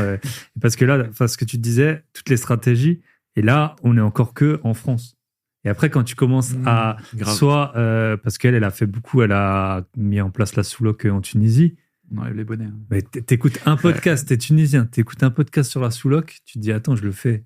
Là où l'immobilier coûte 3 fois moins cher et où les gens, ils ont le même pouvoir d'achat quand ils viennent en vacances que s'ils allaient n'importe où ailleurs dans le monde. T'as un banger de fou, quoi. Donc c'est... L'IMO à l'étranger, c'est encore un autre délire qu'on n'a pas trop... moi, j'en ai eu, mais puis j'en ai encore. Mais c'est sûr que c'est d'autres stratégies. Puis après, c'est toujours le même problème, c'est lever de la dette, quoi. Ouais. J'ai eu énormément de mal à trouver des vrais bons experts, tu vois, qui ont vraiment fait les trucs et qui ont fait les trucs bien, pas qui sont passés par des plateformes et un peu full... qui d'ailleurs, oui, il y a eu pas mal de problèmes sur des ventes de biens sur des programmes à l'étranger, etc. Et ouais, il y a des trucs de fou, parce que dans certains pays, évidemment, tu ramènes un concept d'un pays à un autre, tu profites d'un autre niveau de vie, etc. Tu peux faire des choses chouettes. On n'a pas encore fait, mais... moi, j'ai eu... Moi, je mets une pièce dans 5 ans, il y a l'un de nous, voire tous les 3, où on y allait. Ouais, moi, j'ai eu, parce que j'habite encore à l'étranger, mais pas la peine de venir toquer chez moi. Voilà, mais j'ai profité aussi de marché super haussier, de fiscalité. J'avais revendu un appartement qui n'était pas ma résidence principale, et j'avais eu un abattement de... En fait, j'avais acheté 230 000, j'avais revendu sans travaux de 370 000 2 ans après. Donc bon, j'avais bien acheté. Hein. De toute façon, on vous apprendra pas, faut bien acheter. Et en fait, avec tous les abattements qui existaient et tout, j'ai payé genre 4 000 euros d'impôts sur ça. Pas en France. Voilà. Après, en France, il y a d'autres stratégies. Hein. Et aussi, ce qu'il y a beaucoup en France maintenant, c'est qu'il y a beaucoup de contenu. Alors que dans d'autres pays, je sais pas si tu vas en Andorre, admettons, à mon avis, tu vas galérer. Tu peux faire par toi-même, mais tu vas galérer à avoir un peu toutes les niches, tous les trucs. Et puis moi, j'ai eu pas mal d'invités. Argentine, j'ai eu Dubaï, tu peux payer sur 10 ans souvent. Alors bon, après, il faut toujours voir l'offre et la demande. Moi, je n'irai jamais. Faut vraiment analyser concrètement. C'est pas parce que quelqu'un habite dans un pays, c'est pas parce que quelqu'un habite à, je sais pas moi, à Brest que c'est un bon investisseur brestois. Donc dites-vous la même chose si quelqu'un habite en Floride. C'est pas pour ça que c'est un bon investisseur en Floride ou au Canada. Et puis mon associé, il a acheté au Canada. En fait, ce qui est marrant, c'est que au début, tu sais pas quoi faire, t'es un peu perdu et tout. Et tous les deux, on a eu la même stratégie. C'est en mode bourrin. J'appelle en fait tout ce que je peux payer. Enfin, nous, c'était ça, en gros. Tout ce qui me convient et que je peux payer. Tac, tac, tac. Tu cales 20 ou 30 visites en 10 jours. Après, tu connais déjà bien le domaine. Et quand tu trouves une bonne affaire, après, c'est tous les mêmes mécanismes qu'on a pu avoir en France. C'est-à-dire tout de suite envoyer la preuve que tu peux acheter, le dire. Enfin, moi, c'est comme ça que je fais quand il y a vraiment des bonnes affaires. Soit on négocie beaucoup, mais parfois, il faut pas négocier. Tu dis à l'agent, je vais acheter le bien, je vous envoie l'offre. Dans la voiture, tu as ton laptop, tu envoies direct le dossier de la banque. Si tu as un vieil extrait bancaire avec un compte épargne un peu gros et que tu l'as claqué entre-temps, tu le gardes bien de côté pour l'envoyer. Et après, en fait, tout se déroule un peu... Il y a beaucoup, beaucoup de similitudes. Mais il ne faut pas se rater sur certaines spécificités. Notamment, moi, j'ai vendu un bien où j'avais un taux fixe et où les indemnités n'étaient pas plafonnées. Ça m'a coûté... le prix d'une Porsche neuf quand j'ai revendu. Voilà. Après, personne ne savait. En fait, j'avais demandé 10 fois. T'es sur un truc, tu dois l'acheter. Les taux, voilà, c'était par rapport aux différences de taux. C'était il y a longtemps. Les taux ont baissé. Du coup, tu payes plus. C'est comme ça. Hein, on fait tout ça. Et j'ai quand même gagné beaucoup d'argent. Sinon, je l'aurais pas vendu de toute façon. Mais avec ce bien. Mais voilà, t'as des spécificités. En France, t'es quand même mine de rien très protégé. Tu peux sortir des compromis dans les 10 jours. Quand c'est en nom propre, tu peux sortir les refus bancaires, les choses comme ça. C'est pour ça, quand t'entends des gens qui ont peur d'investir en France, tu vois, ça se comprend, parce que quand t'as jamais fait un truc, t'as toujours peur de qu'est-ce qui peut se passer, mais franchement, c'est super protégé. Et c'est un truc aussi, tu vois, de prendre des risques dans l'immobilier qui sont mesurés. C'est un super apprentissage, moi, que j'ai vu. J'ai reçu un invité qui avait acheté une maison aux enchères. Donc, aux enchères, c'est là où tu peux te planter et il faut aller vite et il faut payer. Et il avait acheté une maison sans fenêtre, quand même. Et d'ailleurs, c'est Alsacien, Michael Arzheim. Je sais pas si oui, mais je l'ai eu sur le podcast. Voilà. Mais ça, il en a pas parlé sur le podcast de la maison sans fenêtre. Au moins, il essaye de se diversifier quand il passe sur différents podcasts. Il avait des dômes, c'était des dômes. Pas de fenêtre, et il a quand même revendu avec une plus-value. Voilà. Mais c'est ouf parce que t'entends le début de l'histoire, tu dis le scénario catastrophe qui va ruiner ta carrière d'investisseur à jamais, tu vois. Et en fait, ils en parlent, ils disent bon voilà, j'ai rendu 10 000 de plus-value. Même si t'es zéro, tu vois, même si t'es moins 5, moins 10. En fait, tu peux pas, ça va pas te foutre. C'est pas comme genre t'as coulé ta boîte, t'es vu parler tous les créanciers comme le vilain canard, puis personne ne te prêter. Rien, tu vois, dans l'IMO, t'as quand même.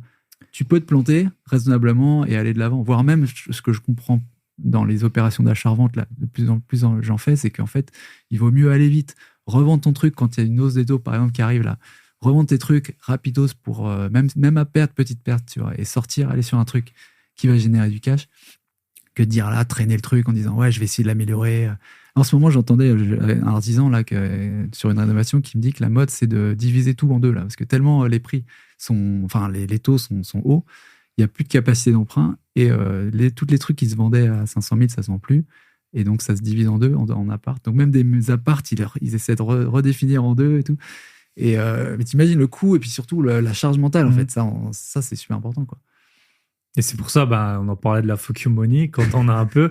En fait, le risque, moi, c'est parce que nous, on accompagne très peu, c'est complètement annexe, mais des débutants. Et en fait, eux, ils pensent. Et d'un côté, ils n'ont pas tort, mais qu'un appartement à 100 000 euros, le risque, il est de 100 000 euros. Mais en fait, ton risque réel sur la loi normale, là, c'est à 2 écarts types, il est peut-être de 10 ou 15 000 euros. Ça, ouais. Donc, c'est ça. Si tu as déjà 30 40 000 euros de côté, voilà, c'est pas un risque. On bien sûr, déjà, et puis le gros avantage de l'immobilier, souvent, si c'est pour louer, tu peux garder. Donc, soit tu gardes, t'attends que les loyers tombent, tu revendras quand tu voudras. Comme ça peut être le cas là-dessus. Avec la hausse des taux, ça se trouve, on a perdu 300 000 euros de patrimoine depuis le début de l'année, mais ça ne nous effraie pas parce qu'en fait, tout se paye tout seul, on dégage un peu d'argent. Les taxes, elles ont augmenté, mais ça permet quand même de tout payer. Voilà, les risques, ils sont quand même limités si tu fais les choses bien. Et pour ça, faut bien acheter. Après, quand tu achètes un château... Non, mais honnêtement, il y a des manières de faire. Mais bien sûr. Ouais, j'ai eu un épisode... dont je suis pas un peu fier la semaine dernière avec Oussama Ammar, et je crois que c'est la personne la plus connue genre par le public que j'ai eu, qui me dit moi je trouve que tout le monde dit que l'immobilier c'est pas risqué, moi je trouve ça hyper risqué. Et donc on a eu un peu une discussion autour de ça, et le sujet c'est que quand tu te lances en tant qu'investisseur comme nous, avec les méthodes qu'on apprend et dont on parle sur les podcasts, à savoir bien négocier, bien acheter, bien machin, Évidemment que du coup le risque il est limité à frais de notaire plus une petite baisse conjoncturelle et tu te retrouves à 15%. Je pense qu'en effet, c'est difficile de faire plus de 15% de pertes. En revanche, quand tu achètes pour ta résidence principale sur un coup de cœur, moi j'avais en face de moi Oussama Ammar et Christophe Delaune, qui sont des mégalos, mais au max. Je pense qu'en France, il n'y en a pas beaucoup des comme ça. Savoir que le domaine d'Ablon, c'est 15 millions. Tu rentres sur ce domaine, tu as l'impression d'être dans une autre planète, alors que le truc il a été construit il y a 5 ans. Et on dirait qu'il est là depuis 500 ans sur le terrain. Il a fait des trucs exceptionnels. Il s'est créé un monde. Là, pour la pièce pour enfants, il est en train de recréer le magasin de magie des Weasley à l'identique. Donc, quand tu veux faire un investissement rentable, tu fais pas ça. Bien sûr. Et lui, il est obsédé par les jardins. Donc, il a mis plusieurs dizaines de millions d'euros dans un jardin où il a fait venir des milliers de tonnes d'arbres et de machins et tout, qui s'est fait saisir après parce que son obsession des jardins a pris le pas sur sa boîte qui a fait faillite. Et tu te retrouves sur des délires, en effet, un peu dingo. Donc, quand tu as ces exemples-là, tu as l'impression que l'immobilier, c'est dangereux. Quand tu regardes les infos, quand tu regardes les stars à la télé qui achètent des Benjamin Castaldi, machin, qui achètent des baraques à 2 millions d'euros, qui les revendent 700 000 euros un an plus tard, c'est parce qu'ils n'étaient pas dans une démarche d'investissement. Donc, je pense qu'il y a peut-être cette différence à faire. On parle bien sûr de ce risque IMO qui est limité si vous écoutez les conseils qu'on donne sur ce podcast. Nos conseils. Voilà. On drop le deuxième mot. Ouais. C'est le mot de Jérémy. C'est quoi? Enfin, ou lequel mot, quoi? Et le mot de Jérémy va être Merry Christmas! Ho, ho, ho, ho, ho, ho. Mais c'est marrant parce que ça me fait penser à une réflexion que j'ai eue récemment en parlant justement de la perception différente qu'ont les gens du risque et des opportunités sur les différentes sphères. IMO, typiquement IMO, bourse, crypto. J'ai reçu récemment un intervenant pour la partie bourse, tu vois, où elle fait du stock picking en bourse. Et pendant l'intervention, elle dit bon, alors la bourse, hein, c'est pas comme l'immobilier, on peut vraiment acheter à des prix cassés, à moins 30, etc. Quoi? Là, je fais, petite objection, parce qu'il me semblerait que plutôt que c'était un peu l'inverse, parce que pour moi, justement, c'est réguler la bourse. L'IMO, c'est de gré à gré, c'est là où tu peux vraiment. Et en fait, ce qui est intéressant, c'est la perception qu'ont les gens de l'immobilier. Elle disait, voilà, par exemple, un appart à Paris, jamais vous allez le trouver à moins peut-être 5% de moins que le marché. Mais je suis tout à fait honnête comme réponse, tu vois, et ça traduit l'idée qu'en fait, il y a des sphères dans les investisseurs. Je ne sais pas si vous, dans vos communautés, vous voyez ça, mais moi, c'est un peu un truc que je suis en train d'essayer que je trouve intéressant, éventuellement, d'aider à migrer, à avoir des transitions. C'est que l'investisseur bourse, l'investisseur crypto, l'investisseur IMO, ils n'ont pas la même perception de la sphère de l'autre, tu vois. L'investisseur IMO, pour lui, la crypto, c'est du casino pur. Ouais. L'investisseur crypto qui se respecte, je ne parle pas du mec qui va chiller son coin, son shitcoin, mais il pense que l'immobilier, c'est à la papa, tu vas prendre ton studio pour près d'université, il n'y a que ça comme modèle. Et tu vois, il y a une méconnaissance, je trouve, des deux types de... Rien qu'en termes de renta, tu vois, la bourse, on dit souvent que ça fait entre 7 et 10% par an historiquement. Et alors, et quelqu'un, il va dire, bah, tu vois, du coup, il y a ça. Alors, l'IMO, tu vas acheter à 10%, mais donc, tu vois, ça se vaut. Et puis, en plus, tu as tous les problèmes. Sauf que l'IMO, c'est 10% du total. Et donc, quand toi, tu avais des emprunts, même maintenant, quand on a des emprunts à 4%, ou avant à 1%, en fait, toi, souvent, moi, très souvent, j'ai mis 10% du projet en apport. Donc, tu as quasiment un retour de 100%. Et après, c'est pas pour ça qu'il faut pas... moi, j'ai aussi pas mal d'argent en bourse, mais surtout que j'ai gagné grâce aux ventes d'appartements, puis après, mon épargne un peu systématique. Mais il faut pas... Voilà, il faut bien se mettre dans le prisme de chacun et pas, surtout, moi, je pense qu'un gros problème que beaucoup de gens ont, c'est après, c'est les réseaux et tout, mais ils ont du mal à voir d'où vient leur argent. Par exemple, là, tu parlais d'Oussama. S'il a un domaine à 15 millions, c'est pas parce que c'est un bon investisseur immobilier. Et si quelqu'un a 500 000 euros en bourse, c'est peut-être juste qu'il a vendu sa société d'échafaudage et que ça a été un très bon entrepreneur d'échafaudage, mais c'est pas pour le coup un bon investisseur boursier. Et idem la crypto, si tu as été là au bon moment, peut-être que enfin, la crypto, ça fait quoi depuis 10 ans, mais en fonction de quand tu as été là, c'est pas pour ça que tu es bon et que c'est reproductible. Et c'est vrai que ça, c'est sûr, tu peux faire, moi je me rappelle, à un moment en crypto, je gagnais 1 000 euros par jour. Parfois, mais tu perds toutes les notions de tout, en fait. Alors que ça se trouve, ton IMO, à un moment, il a aussi pris. Moi, j'ai vendu un appartement. Tout le temps où je l'ai gardé, il m'a rapporté à lycée 5 000 euros par mois. Mais ça n'a rien à voir entre... là, tu as ton appli, tu as 1 000 euros par jour qui montent. Et l'appartement que tu revends, c'est des gros chiffres. Bon, tu es content, mais ça... tu perds pas la boule. Alors que la crypto, tu peux vraiment devenir dingue. Ouais, Clairement.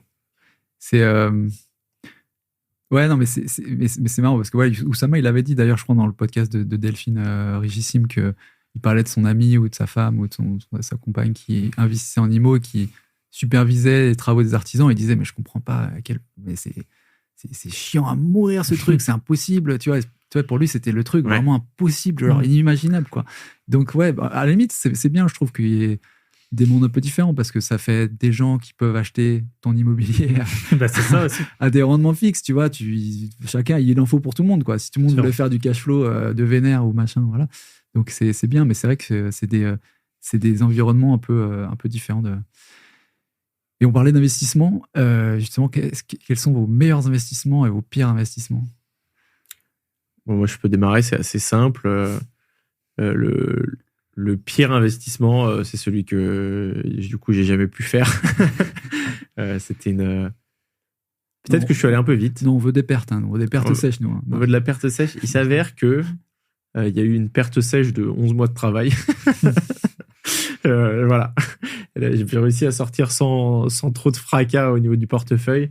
Mais bon, c'est une histoire que j'ai déjà racontée sur mon podcast. Mais globalement, 2 terrains que j'achète à Noisy-le-Sec qui sont affichés 600 000 euros, donc 300 000 chacun. J'arrive à négocier 500 000 les deux. Ça, c'est 10 mois. C'est exactement 10 mois avant le Covid. Voire un petit peu moins.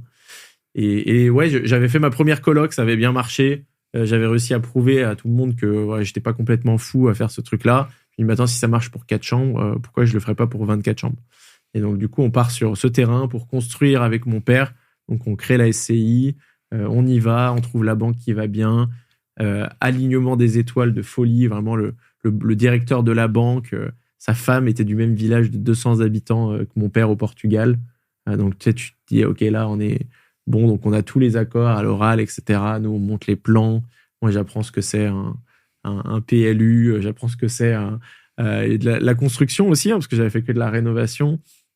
C'est bien différent. J'ai la chance d'être hyper rassuré sur cette partie-là, parce que mon père, il a déjà construit tout seul avec ses petites mains. C'est vraiment, on était parti là-dessus. Et quand je lui demandais, bon, on en fait 12 ou 24 des salles de bain? Il me dit, vas-y, on en fait 24. De toute façon, ça coûte quoi une salle de bain? 500 euros, il me disait. Voilà, on en était là. D'accord, ouais, je vois. En batterie, quoi. Okay. C'est ça. Et de toute façon, une fois que les trucs ils sont là, moi je les installe, donc c'est 500 euros. On le fait ou pas? Oui, bah vas-y, 24 salles de bain. Tarif, vas-y. Quoi. Et vraiment, on avait beaucoup bossé sur le sujet. Et là, le Covid arrive. On n'avait pas encore l'offre signée de la banque. On perd l'offre. Du coup, on perd le financement globalement. Le mec, il répond plus, il change d'agence. Donc, je me retrouve avec le nouveau directeur d'agence qui est très gentil, mais qui tombe en dépression. Donc là, tu sais que ça commence à sentir mauvais. Plus, t'as dépassé les délais du compromis, bien entendu. 3 décalages des clauses suspensives. Bien. Et le vendeur qui en peut plus, qui était resté 10 mois avec un précédent acheteur. Ah ouais. Donc là, ça fait presque 2 ans qu'il est là, le mec, le pauvre. Et, je m'en excuse s'il écoute un jour ce podcast. Je promets d'avoir tout fait pour avoir ce financement. Et à la fin, je lui dis, écoute, ça marche pas. Plutôt que de me retirer, je suis un peu joueur. Je crois que c'était surtout pour voir, tu vois. J'ai payé pour. J'ai dit genre, franchement, allez, si tu me le faisais à 290.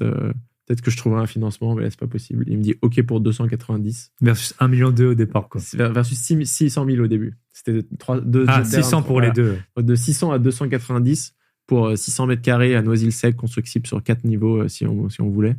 Je pense qu'aujourd'hui, ça vaut 1,2 million, juste le Fallait terrain. nous appeler là.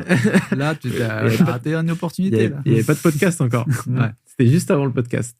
Juste avant le démarrage du podcast. Et c'est sûr et certain qu'aujourd'hui, il m'arrive un truc comme ça. Je ressors avec un cash de 200 ou 300 000 juste en vendant le projet et les plans. Voilà. Et à l'époque, j'essaye. Hein, Tu fais une annonce sur le podcast, tu dis voilà, j'ai un terrain à vendre. Mais bien sûr.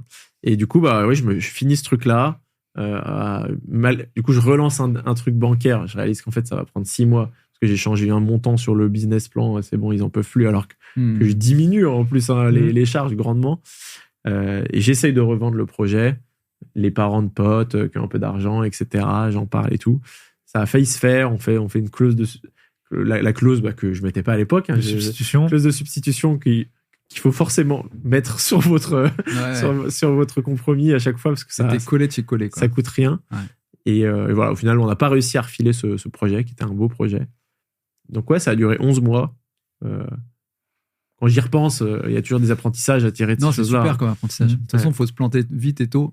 C'était un petit MBA, quoi. C'était un petit MBA tu vois, ça me fait plus peur de lire un PLU, d'appeler des maires qui comprennent pas ce que c'est un co-living, qui sont là, je comprends pas votre truc, mais moi, je veux pas 24 voitures en plus dans ma rue. Je dis, mais non, il n'y a pas 24 voitures qui vont arriver dans votre rue. Parce que, évidemment, dans les PLU, il n'y a rien qui est prévu pour ce genre de truc. Donc, on avait eu cette forme d'accord. Donc, voilà, ça, c'est le pire. Et tu veux faire ton pire? Pierre, il y a le meilleur au début. Le meilleur, je vous ai déjà dit, là, mon appart sans travaux. J'avoue, ça, aussi, à la base, je voulais pas de studio. Et en fait, j'en avais visité un, c'était complètement par hasard. Moi, je prends pas mal l'avion, mais je suis encore un peu stressé de l'avion. Et à l'époque, je l'étais encore beaucoup plus. Donc, souvent, j'allais boire des coups avant de prendre l'avion. Et là, l'agent m'appelle et je lui dis... En fait, j'ai fait une négo à moins 40%. Mais en fait, avec tu sais, pas l'alcool mauvais, juste le bon, voilà, la petite pinte à 17h quand t'as pas mangé. Et donc, c'est un appart qui m'a coûté en tout 35 000 euros, qui me fait, maintenant il est en LCD, il me fait entre 1000 et 1200 de chiffre d'affaires hors ménage par mois. Donc, ça fait une bonne petite renta. En fait, il me fait toujours rire parce que j'ai mis quand même 9 mois à avoir le financement parce que vu que j'habitais à l'étranger, ça a été compliqué. Donc ça, c'est un bon invest. T'as un crédit de... Très bon invest aussi. Micro Blue Yeti, 150 euros. C'est avec ça que j'ai lancé le podcast que je peux que vous recommander. Mauvais. Bon, j'avais dit le taux fixe, là, ça m'a coûté en tout, je crois que c'était dans les 76 000 euros de casser le crédit. Bon, il y avait une bonne plus-value. Et après, je pense moi, j'aime bien en parler parce que c'est hyper important et ça m'intéresse beaucoup. C'est les relations entre les hommes et les femmes. Et j'ai eu c'est la vie. Je me suis séparé. Et heureusement, j'avais déjà bien quand même séparé mon patrimoine. J'avais acheté beaucoup de choses en perso. Je n'étais pas marié et tout ça, mais j'avais quelques biens avec ma compagne de l'époque et ça m'a coûté... En fait, je voulais pas griller mon banquier qui est principal, qui avait toute la délégation, qui me faisait passer tous mes projets en société. Donc, je suis passé par une autre banque. Ça m'a pris presque 1 an. Et quand tu te sépares pour 2 petits appartements de même pas 100 000 euros chacun, en fait, on venait de les acheter. Donc, moi, je voulais pas les vendre parce qu'on venait de payer le notaire. Et ils tournaient, ils étaient loués et tout.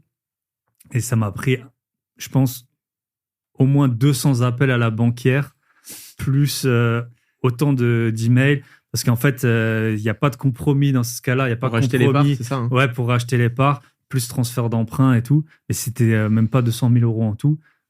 Avec la même énergie, j'aurais pu acheter 10 appartements. Plus, voilà, quand tu te sépares, même si c'est entre 2 personnes intelligentes, t'as pas envie que ça dure aussi longtemps. Donc ça, c'est vraiment quelque chose que j'essaye de souligner. Prenez soin de vos conjoints et prévoyez toujours un peu une solution de sortie. Si vous pouvez même le faire par écrit. Pour moi, le meilleur plan, mais bon, ça dépend des sensibilités de chacun, ça aurait été de le garder, le truc qui tournait tout seul, ça se payait largement tout seul. Après, voilà, parfois, les hommes et les femmes, on a un peu des réactions qui sont différentes. Et ça a été vraiment, en termes de temps, de stress, pour un gain très faible au final, hein, de 2 appartements avec des faibles valeurs. Ça m'a bien pourri une année entière. Ouais. Plus tout le reste, bien sûr, voilà, déménagement, tout ça. Je vous passe les détails. Donc, prenez soin de vos conjoints, prenez soin de vos femmes et les femmes de vos hommes. Sur une meilleure note, du coup, mon meilleur invest, moi, je crois que c'est le premier, en fait. Je dis pas que c'est celui où j'ai gagné le plus d'argent, etc., mais il est libérateur. Tu disais, si tu fais juste j'étais pas trop d'accord avec ce que tu disais au tout début, où genre, si tu fais juste un bien et tout, ça change pas ta vie, il faut y aller. Moi, ça a clairement changé ma vie, ce truc-là. Genre, j'ai fait cette coloc, 168 000 euros, plus les travaux. Enfin, c'est un projet à 200 000 balles où je rentre 2400 euros de loyer. Toi, t'as vraiment changé de vie en plus. Du coup, t'as quitté. Et moi, à ce moment-là, je venais de quitter mon job, de me faire virer selon les sensibilités aussi. et il fallait du coup que je fasse vite ce crédit. Donc pareil, c'est de se mettre cette deadline, tu vois, vu que j'avais plus de job. J'ai signé en juillet, 16 juillet, et j'ai quitté mon job début mars, tu vois. Donc autant dire que la banque, je leur explique avec les RH, c'était un petit peu long pour donner les fiches de paye. Donc c'était hyper short. Et ça, avec un différé, moi j'avais vu les bonnes vidéos YouTube sur le différé. Non, j'ai même pas eu ça, figure-toi. C'est que c'est la banque qui me l'a proposé. Je n'ai pas demandé de différé. Et le Crédit Agricole, je la remercierai jamais assez, cette banquière. Elle dit, vous voulez du différé? Je lui dis, ah oui, j'en ai entendu parler. Vous pouvez me faire combien? Elle dit, on peut vous faire 3 ans. Et donc j'ai pris 3 ans de différé. Après, en plus, je leur ai jamais envoyé de mail. Ils m'ont continué 6 mois de plus. Donc j'ai eu presque 3 ans et demi de différé où je payais 200 balles de crédit et je rentrais 2400 euros. Et je sortais d'études, quoi. Ouais. Voilà, t'es bien. Et là, t'es en mode, qu'est-ce qui se passe, quoi? Mes potes qui bossaient, ils gagnaient la même chose que moi. C'est ça. Et même moi, je savais pas ce qui se passait, tu vois. En plus, j'ai mis des locataires qui étaient hyper sympas, qui ont hyper bien géré le truc. Quand il y avait des trucs à bricoler, ils le faisaient eux-mêmes. J'étais là, mais ok, genre, c'est quoi le glitch? C'est quoi le glitch? Et c'est pour ça que je me lance sur un 24 chambres à ce moment-là. Oui, tu vas grandir. Ouais, c'est clair. Toi, Paco? Le meilleur, c'était peut-être un arbitrage d'un appart que j'avais acheté en 2017 que j'ai exploité sans problème sur Saint-Denis-Playel, tu vois, à côté d'un métro qui allait sortir. 50 000 euros de plus-value sur tu vois, un achat à 230 et qui se passe bien. Voilà, tranquillou, c'est pas un truc énorme, mais franchement, temps et puis le gain derrière, c'est vraiment cool. Le prochain aussi qui s'annonce en achat-revente, ça va être une bonne affaire, je crois. 20% là, de marge sur un truc acheté 85 000, bien en dessous du prix du marché. Mais c'est pas fini, donc je préfère pas dire que c'est une bonne affaire encore. Okay. Mais enfin, c'est ça. D'ailleurs, on a un appartement à vendre. D'ailleurs, voilà, on a parté. Pire investissement en crypto, j'ai gagné, perdu 500 000 euros. Gagné et perdu. Ah ouais, 500 000. Ouais. 500 000, ça pique hein, quand même. Ça pique. Toi, t'as perdu? Non, j'ai gagné et puis perdu. Oui. 500 000. Ouais. Tu vois, je pouvais racheter ton château dans la Sarthe. Là. Ah ouais. Et en fait, c'est. Je savais pas que c'était autant. Je savais que t'avais fait. Ouais. Et c'est aussi un bon apprentissage. Bon, le bull run classique, le truc énorme, la volatilité extraordinaire. Et puis un hack aussi sur une partie de ce capital que j'avais constitué. Mais tu vois, j'en sors avec sur le coup, tu vois, tu fais pas le malin. Tu mets du temps à t'en remettre. Tu mets du temps, mais en fait, maintenant, c'est complètement fini et ça te donne vraiment une autre perspective aussi de tes biais cognitifs. Ouais, mais on en a tous. Et de ce qui se passe quand t'es vraiment dans le haut du bull run.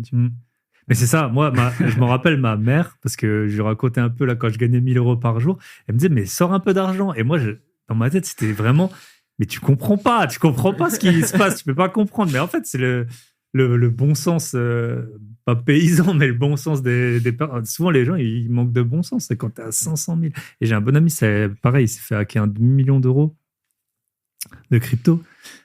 Et tu te dis, enfin, voilà, je me souviens, d'abord c'était, on a 30 000, 50 000, 100 000, et là non, et après tu tu dis pourquoi pas le million, quoi. Ouais, voilà, moi, je me souviens, j'étais arrivé en fait à 700. Je crois que j'étais arrivé à 700, mais tu sais, après tu te dis, enfin, il y a la fiscalité, donc en net, c'est jamais ça. Et en fait, ton cerveau, il vrille, quoi. Il dit, mais attends, le truc, il est monté de 500 à 700, peut-être en 2 jours. Mais le million, il est là, tu vois. En fait, c'est vraiment complètement irréel. 1 million, t'aurais vendu 1 million? Ouais, je pense que c'est vraiment tout con, mais je pense que je sais pas d'ailleurs. Enfin, moi, je pense que oui, parce qu'il y a quand même un truc qui se passe dans ta tête. Peut-être. Quand t'arrives au million, tu dis, là, il y a 1 million, quoi. C'est juste psychologique. Ouais. Mais ce qui est complètement ridicule, quoi. Je prends mon million et je me casse. Mais déjà, quand tu as 50 ou 100 000, moi, ma vie, elle avait clairement changé quand j'ai revendu les premiers biens. Où là, j'ai eu un invité il n'y a pas longtemps, pareil, il avait pris un bon ticket en crypto. C'est là où ta vie, elle change. Parce que même si tu as des bons salaires à 5, 6, 7 000 euros par mois, après fiscalité, après, tu es entouré de personnes qui ont souvent les mêmes revenus. Donc, au final, tu as économisé quoi? Peut-être 2 000 euros par mois. Et c'est hyper long d'avoir cette somme. Alors que via la crypto ou les reventes, c'est là où tu as vraiment la grosse bouffée d'oxygène et où tu peux commencer un peu à prendre les meilleures opportunités parce que tu es prêt à, s'il faut, tu peux acheter sans clause suspensive. S'il faut, tu peux mettre plus d'apport parce que comme ton terrain, si tu avais eu 100 000 euros à mettre, peut-être que le financement y passait. C'est le capital quoi, qui crée l'opportunité de ouf. Et c'est ça. Et je les avais déjà mis, les 100 000. Mais ça ne suffisait pas. Ouais. Qu'est-ce que votre communauté ignore de vous, un truc que vous êtes prêt à partager, que personne ne sait, quoi? Bon, pas évidemment les trucs qu'on n'a pas envie de savoir. Moi, je pense qu'il y a deux trucs. Le premier, il y en a quand même qui le savent et je m'expose pas dessus, c'est que ma compagne, je l'ai rencontrée grâce au podcast. Donc voilà, on la salue, on l'embrasse. Et c'est super utile d'avoir quelqu'un qui comprend qu'il faut aller s'occuper d'un chantier un dimanche et tout ça. Donc, ou d'un podcast. Donc voilà, lancer un podcast, vous aurez une vie épanouie. Vous aurez des amis, Encore un nouveau concept de podcast à lancer pour Mythique. Où tu fais rencontrer des gens sur des réunions. Sur des réunions de chantier, tout ça. Oui, ça, c'est autre chose. Donc ça, c'est bon. Après, on en parle. Enfin, ça sert à rien de s'exposer non plus trop, mais c'est quand même un gros plus dans ma vie. Et l'autre anecdote, je pense que là, quasiment personne ne le sait, c'est qu'à un moment, mon associé et moi, je sais pas combien on avait d'appartements, peut-être au moins 20 lots, 25 peut-être. Aucun de nous deux, donc c'était pendant justement ma première séparation, aucun de nous deux n'avait de logement parce que tous les deux on avait des vies sentimentales très compliquées et donc on était chez le notaire avec l'adresse de nos parents alors qu'on avait déjà été au moins 6-7 fois cette année chez la même notaire. Et on était tous les deux, moi j'allais de Airbnb en Airbnb, je voyageais, je télétravaillais et tout ça, j'avais pas de logement et j'étais en train d'acheter peut-être le 6e logement de l'année et mon associé pareil, donc c'était vraiment les deux idiots avec en plus tous les logements loués, donc on pouvait même pas habiter dans un de ceux qu'on avait et voilà, avec sans adresse fixe. Depuis on s'est de nouveau endetté et on a des logements. Vas-y Paco, je te laisse, je suis encore en train de réfléchir. D'accord, attends, je vais te faire. O dia que o birimbau chorou é o dia em que a capoeira sofreu. Foi quando falaram que Bimba, mestre da Bahia, morreu. Ça, c'était le chant de capoeira que je chante souvent. Pas celui d'ailleurs, mais plusieurs en fait. Dans la douche, quand je suis stressé. Et le truc, c'est, en fait, j'ai fait de la capo pendant 15 ans. Au Brésil. Et je suis allé au Brésil souvent, ouais. Et du coup, je chante, quand je suis un peu stressé, je chante un peu ça me délivre, tu vois. Mais d'où le Brésil, d'où le truc, quand on parlait d'Edith tout à l'heure et tout ça. Você fala português muito bem. Sim, eu falo sim, cara. Et voilà, donc je le dis pas souvent, mais c'est un truc que j'aimerais bien remettre d'ailleurs, parce que depuis avec les enfants, j'ai pas eu trop le temps d'en faire. Mais c'est du chant ou de la capoeira? Non, la capoeira, mais ça vient ensemble, tu vois, ça vient ensemble un petit peu de ce truc-là. Donc voilà quoi. Allez, balance. Ça m'a donné une idée, tu vois. Vas-y. Moi, j'ai beaucoup chanté quand j'étais petit aussi. Ça envoie les deux aussi. Ça envoie du dos aussi, il est jamais sorti. J'avais d'autres idées, mais j'ai tellement parlé sur mon podcast que j'ai déjà tout balancé. Tu l'as bien visé, ouais. Ah putain, je viens de voir qu'il y avait des petites lumières. Oui, il y a des LED. Et j'ai pas fait semblant. Hein. Magnifique. La Rolex brille pas autant. Hein. Je remets le bonnet pour me confier. Regardez ça. Sur ce moment de ma vie. Attention les stromboscopes. Écoute, oui, j'ai fait beaucoup de musique quand j'étais petit. Mais genre, c'était 3-4 heures de guitare par semaine, plus le solfège, plus du chant en chorale. Et il s'avère qu'avant de muer, j'étais hyper bon.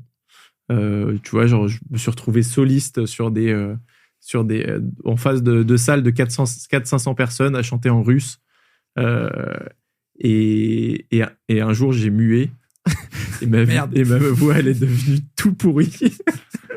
Et je me suis complètement arrêté de chanter à ce moment-là. Donc voilà, un peu la petite anecdote. Il y en a une autre que j'ai peut-être racontée une fois sur le podcast, c'est la manière dont j'ai gagné mes premiers euros quand j'avais genre 12 ans peut-être, ou 12-13 ans. Ma mère, elle m'avait pris un forfait bloqué Universal Mobile et j'avais genre 24 euros par mois.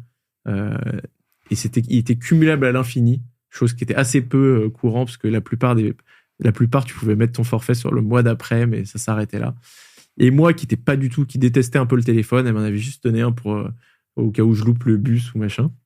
Je me retrouve au bout d'un an avec 150 balles de crédit, tu vois, tu pouvais voir ton crédit.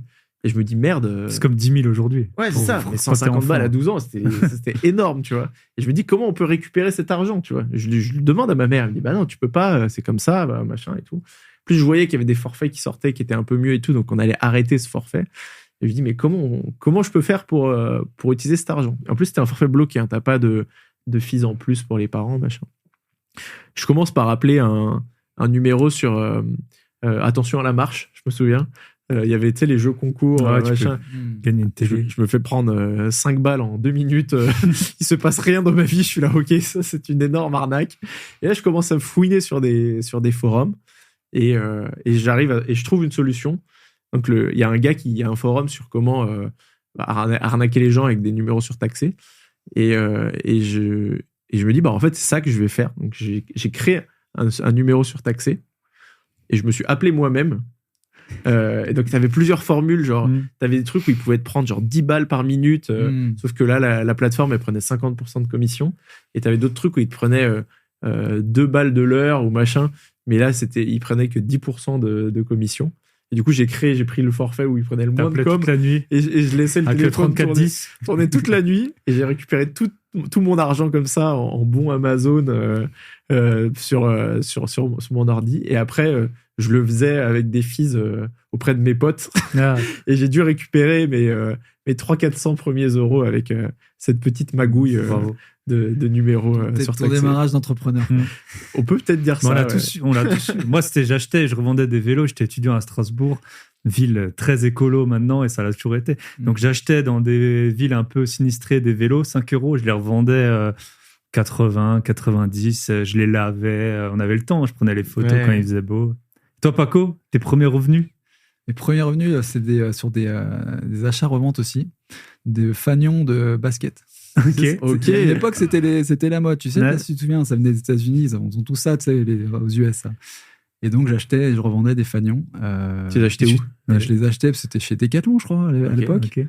Sauf que jusqu'au jour, en fait, je faisais une marge, en fait, tout simplement. TVA sur marge. Sauf jusqu'au jour où j'avais oublié d'enlever l'étiquette du prix. Le client fait, attends, tu me dis 50, mais il écrit 30 là. Ouais, c'est que bon, donc c'était marrant. Ouais, ça a démarré aussi très jeune. Ouais.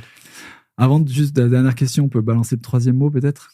Ah oui, le troisième mot, bah c'est à toi de choisir un mot. Ouais.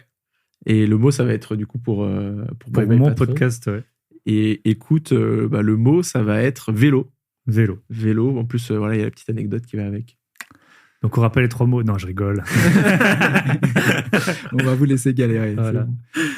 Et pour terminer, on peut ouvrir sur les perspectives 2024. Qu'est-ce qui vous anime? Où est-ce que vous voulez aller en termes d'invest, en termes d'entrepreneuriat, dev perso? Écoute, moi, je suis inspiré par plein de trucs en ce moment. Et comme tu disais, la découverte du monde du média, ça me fascine aussi. Il y a un livre que j'ai lu de Naval Ravikant, vous connaissez peut-être, l'almanach de Naval Ravikant. Je suis trop content de tomber sur 2 personnes qui ne le connaissent pas. C'est hyper... ça a été assez transformateur pour moi. Et globalement, il y a un moment du livre où il parle des leviers. Et il dit en gros, voilà, il y a 4 leviers qui sont possibles et il faut appuyer dessus à max. À vous de voir lequel vous convient le mieux. Il y a le premier levier qui est le levier de l'humain. Tu vas pouvoir embaucher. Et du coup, ces personnes vont travailler pour toi. Le problème, c'est que tu es quand même dépendant de leur travail, du fait qu'ils viennent le matin, etc. Donc, c'est pas le meilleur levier. Il y a un deuxième levier qui est le levier de l'argent. Et ce levier de l'argent, il est aussi limité à ce que la banque elle est prête à te donner ou à te prêter, ou ce que tes parents ou les gens autour de toi sont prêts à te donner, etc. Donc, il y a quand même une vraie limite. Troisième levier qui était le code. si tu sais coder, créer du software, etc., tu vas pouvoir véritablement aller scaler et appuyer sur un très fort levier. Et moi, je m'étais toujours arrêté à là.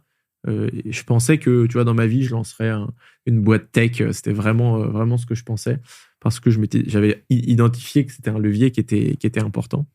Et lui, il parle de ce 4e levier qui, pour lui, est le plus puissant, qui est le levier du média. Il explique que voilà, une fois que tu as développé ta communauté, quelque chose d'authentique, une vraie relation, etc., tout au long de ta vie, tu vas pouvoir leur proposer des choses, leur vendre des choses, que si tu continues à être régulier, bah, tu vas faire grandir cette boule de neige. Et je me suis dit, ok, c'est bon, j'ai trouvé mon levier favori de très très loin. et du coup, voilà, moi, des personnes comme, je sais pas, la famille Kretz qui est sur Netflix, un Hugo Décrypte qui fait des trucs exceptionnels, etc. J'aimerais trop pouvoir développer vraiment un média quali. Alors, je sais pas si c'est pour 2024 ou pour plus tard.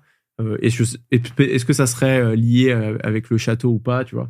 On a été contacté par M6 quand même, tu vois, pour le moment, il n'y a rien qui est fait et tout, mais pour faire une de leurs émissions sur des châteaux, rénovation de châteaux, etc. Là, on a quand même un outil qui nous permettrait de faire des trucs un peu fous.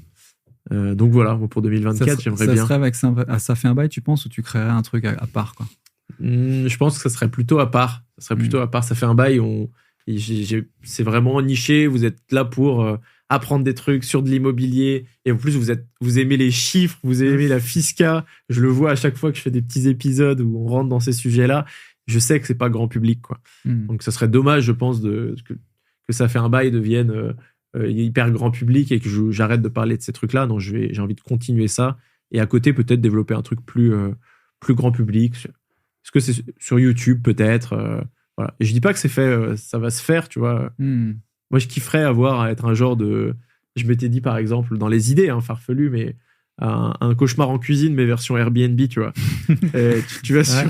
Tu trouves des Airbnb claqués, genre à 50 balles la nuit, etc. Et pour un budget le plus minimum possible, tu passes tu doubles la rentabilité de ce truc-là. Ouais, c'est intéressant. La personne, elle a tout intérêt à le faire avec toi. Elle finance une partie des travaux. Tu fais un beau petit média sur un truc comme ça. Ça, c'est un truc qui me ferait trop kiffer, par exemple. Voilà. T'as des vidéos où on visite le pire hôtel de France ou des trucs comme ça. Donc, effectivement, tu pourrais passer encore le next step et refaire... C'est ça. Mais ça demande un petit peu de temps, je crois. Yes. Tu devrais... Ouais, franchement, tu devrais suivre les comptes. Tu vois, je sais pas si tu connais. Alors, Sonia Zarbatani, Tony Jazz, Caroline Millot. Ouais. Caroline aussi. Tu vois, tout ce qui est marketing de soi, image de soi, en fait. Pour moi, ces 3 personnes, c'est des exemples, tu vois, de comment construire une image, que ce soit sur Insta ou LinkedIn, et une communauté qui est derrière, quoi. Et ça, c'est vrai que c'est super puissant. Et c'est marrant parce que c'est un truc qui est constamment, je crois que toute cette année, c'était dans ma tête aussi, de cette idée de lier le média avec la communauté, de créer quelque chose, en fait, au-delà de juste de la relation bilatérale qui est je te donne du contenu, tu écoutes du contenu, tu vois, mais créer quelque chose autour de ça.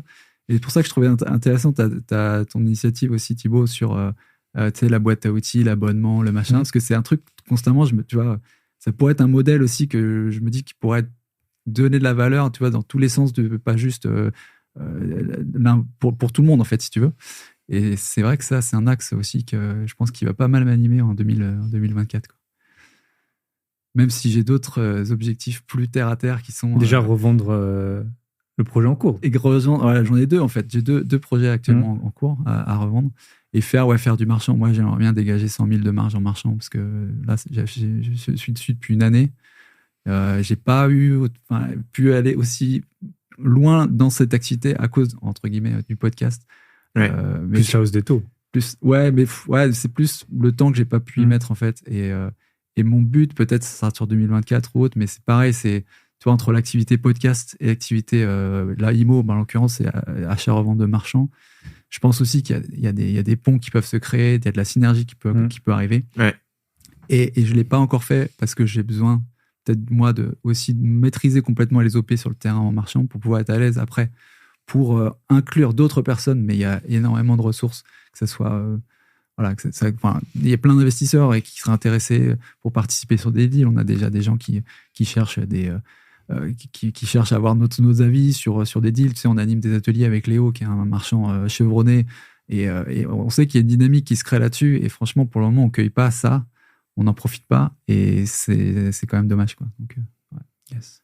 C'est vrai que moi, maintenant, en plus, toi, tu as montré la voie, mais même forcément, on y pense qu'on a une communauté de faire des projets ensemble. C'est un bon truc. Après, c'est toujours dur de voir la répartition, qui fait quoi. Ouais. Parce que nous, on a... Enfin, moi, j'ai à la fois pas de temps et je suis très endetté. Ouais. Alors, après, j'ai la communauté, j'ai des revenus qui sont quand même confortables, on va dire. Mais je pense que c'est un point... on voit bien, de rien, je pense que tu en retires beaucoup, et pas que financièrement, de tout ton projet. Donc ça, c'est une idée. Moi, j'ai le podcast privé, la boîte à outils des investisseurs. On est vraiment, on a vraiment fait un truc bien. En plus, je le fais avec mon associé qui est parti au Canada, donc ça nous fait un projet commun.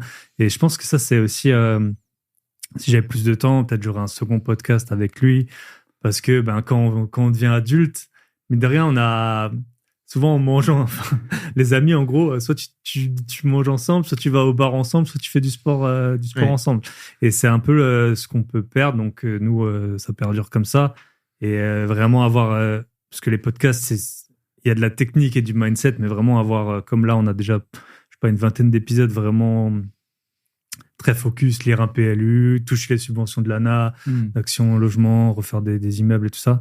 Donc ça, je pense qu'on va pousser. Je pense que ça va être ma dernière année où je vais beaucoup voyager. Là, j'étais dans 12 pays encore cette année. C'est bon, il devient écolo. Alors, c'est pas l'écologie, mais c'est... après, là, je commence à avoir été dans pas mal d'endroits où je voulais aller. La bucket list, ça y est, on vieillit aussi. Peut-être que j'aurai d'autres projets, donc soit pro, soit perso. Et après, je pense que je vais aussi assister à un peu moins d'événements. Là, j'en ai fait beaucoup des événements IMO. Alors, quand j'organise, j'adore aussi y aller, parce que du coup, il n'y a pas besoin d'organiser, tu rencontres plein de gens. Mais c'est assez usant. Mine de rien, je pense que j'en ai fait... Là, j'ai vu sur ma rétrospective SNCF que mon voyage préféré, c'était d'aller à Paris, alors que j'y étais que pour des événements. Et puis, ils m'ont dit que j'étais très écolo, alors que j'étais en Amérique du Sud, j'étais à l'île Maurice. Mais je pense que ça va être ma dernière année de grosse session voyage. Et puis, on va pousser sur le podcast privé. Ah, et je repars. Là, j'avais acheté un peu plus d'1 million d'euros d'immobilier en 2022. 2023, j'ai fait une pause. On ne peut pas tout faire. Et là, j'ai rappelé des agents cette semaine. Parce que là, après, c'est mon avis, l'inflation, elle a beaucoup baissé en Europe. Les taux, je pense qu'on est vraiment au taquet, quoi. Au taquet. Et donc, les prix, franchement, je le vois encore. J'ai rédigé une offre d'achat pour quelqu'un cette semaine. À Strasbourg, on a pu négocier plus de 15%. Même, je trouve encore trop cher, donc on va pas y aller. Mais avant, tu négociais pas 15% à Strasbourg sur un T2. Moi, les élèves qu'on suit, alors c'est sûr, les financements, ils sont plus chers, mais ils payent des trucs. Franchement, on peut négocier en ce moment. Faut y aller, surtout par rapport à il y a un an. Mais du moins 20, moins 25, parce que les prix, ils avaient vraiment gonflé. C'était un peu comme la bulle crypto. Donc, quitte à après, personne n'a de boule de cristal, mais je pense que les taux, tant que ça se sait pas trop que les taux, ils vont... L'idéal pour moi serait que pendant 6 mois, ils restent comme ça, que je rachète encore 3-4 trucs, et après qu'ils rebaissent, après on refinancera ou on revendra. Les vendeurs, préparez-vous à avoir les appels de Thibaut. Voilà, ça va piquer. C'est ça. Et des bonnes petites offres de bâtards qui arrivent, qui sont concomitantes. Avec le sourire, toujours. Voilà. Voilà. Cool. Bon, on a fait un bon petit tour, là. Ça m'a fait trop plaisir de vous voir et puis d'être ici. Merci à Paco. Super sympa, merci pour l'initiative, Paco. Non, on devait lancer une boîte aussi, je crois, des pilules, des pilules pour de la rentabilité immobilière. Rentamax. Rentamax. Donc, petit code promo. Ouais. Ça, c'est une fois qu'on a déjà tout dit, qu'on a dit qu'on voulait faire les choses bien, qu'on voulait pas faire d'escroquerie. Voilà. On lance avec le code promo Rentamax 15%. Moi, 80%. 15% de renta. Sur une pilule qui vous offre chaque pilule 1% de renta supplémentaire. Vous pouvez en prendre 10 par jour. Merci à ceux qui nous écoutent, surtout encore, et qui nous regardent, parce qu'en général, les fins d'épisodes, on sait comment c'est. C'est souvent skippé. Donc, merci à vous. Et puis, on en fera une prochaine. Sûrement. Mais bien sûr, et à très bientôt. Carrément. Peut-être dans le château, vu qu'on est actionnaires à différents niveaux. Châtelain, on se fera Pâques, le jour de l'an. On a plein de... On va se trouver une tenue à chaque fois. Et les podcasts déguisés, il y a un vrai concept. Ouais, je pense que ça, 2024, ça va être ça. Podcast déguisé. Merci. Allez, à très vite. Merci. Ciao. Bye.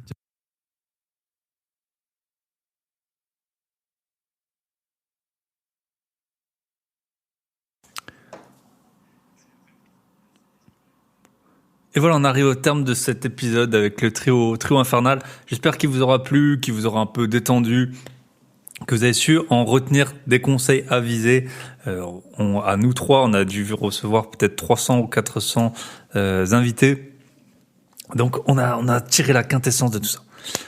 Comme toujours, podcast privé, la boîte à outils des investisseurs. N'hésitez pas à nous rejoindre. Et sinon, prenez soin de vous. Prenez soin de vos proches en leur envoyant cet épisode et tous les autres épisodes de Bye Bye Patron. Prenez soin de vos gros billets et à très bientôt pour le dernier épisode de l'année. Je pense pas que ce sera un épisode bilan, mais on sait jamais. Mais je pense pas que ce sera un épisode bilan. Ce sera peut-être avec un autre podcasteur que vous m'avez demandé et redemandé. À très bientôt. Bye bye et bonne fête.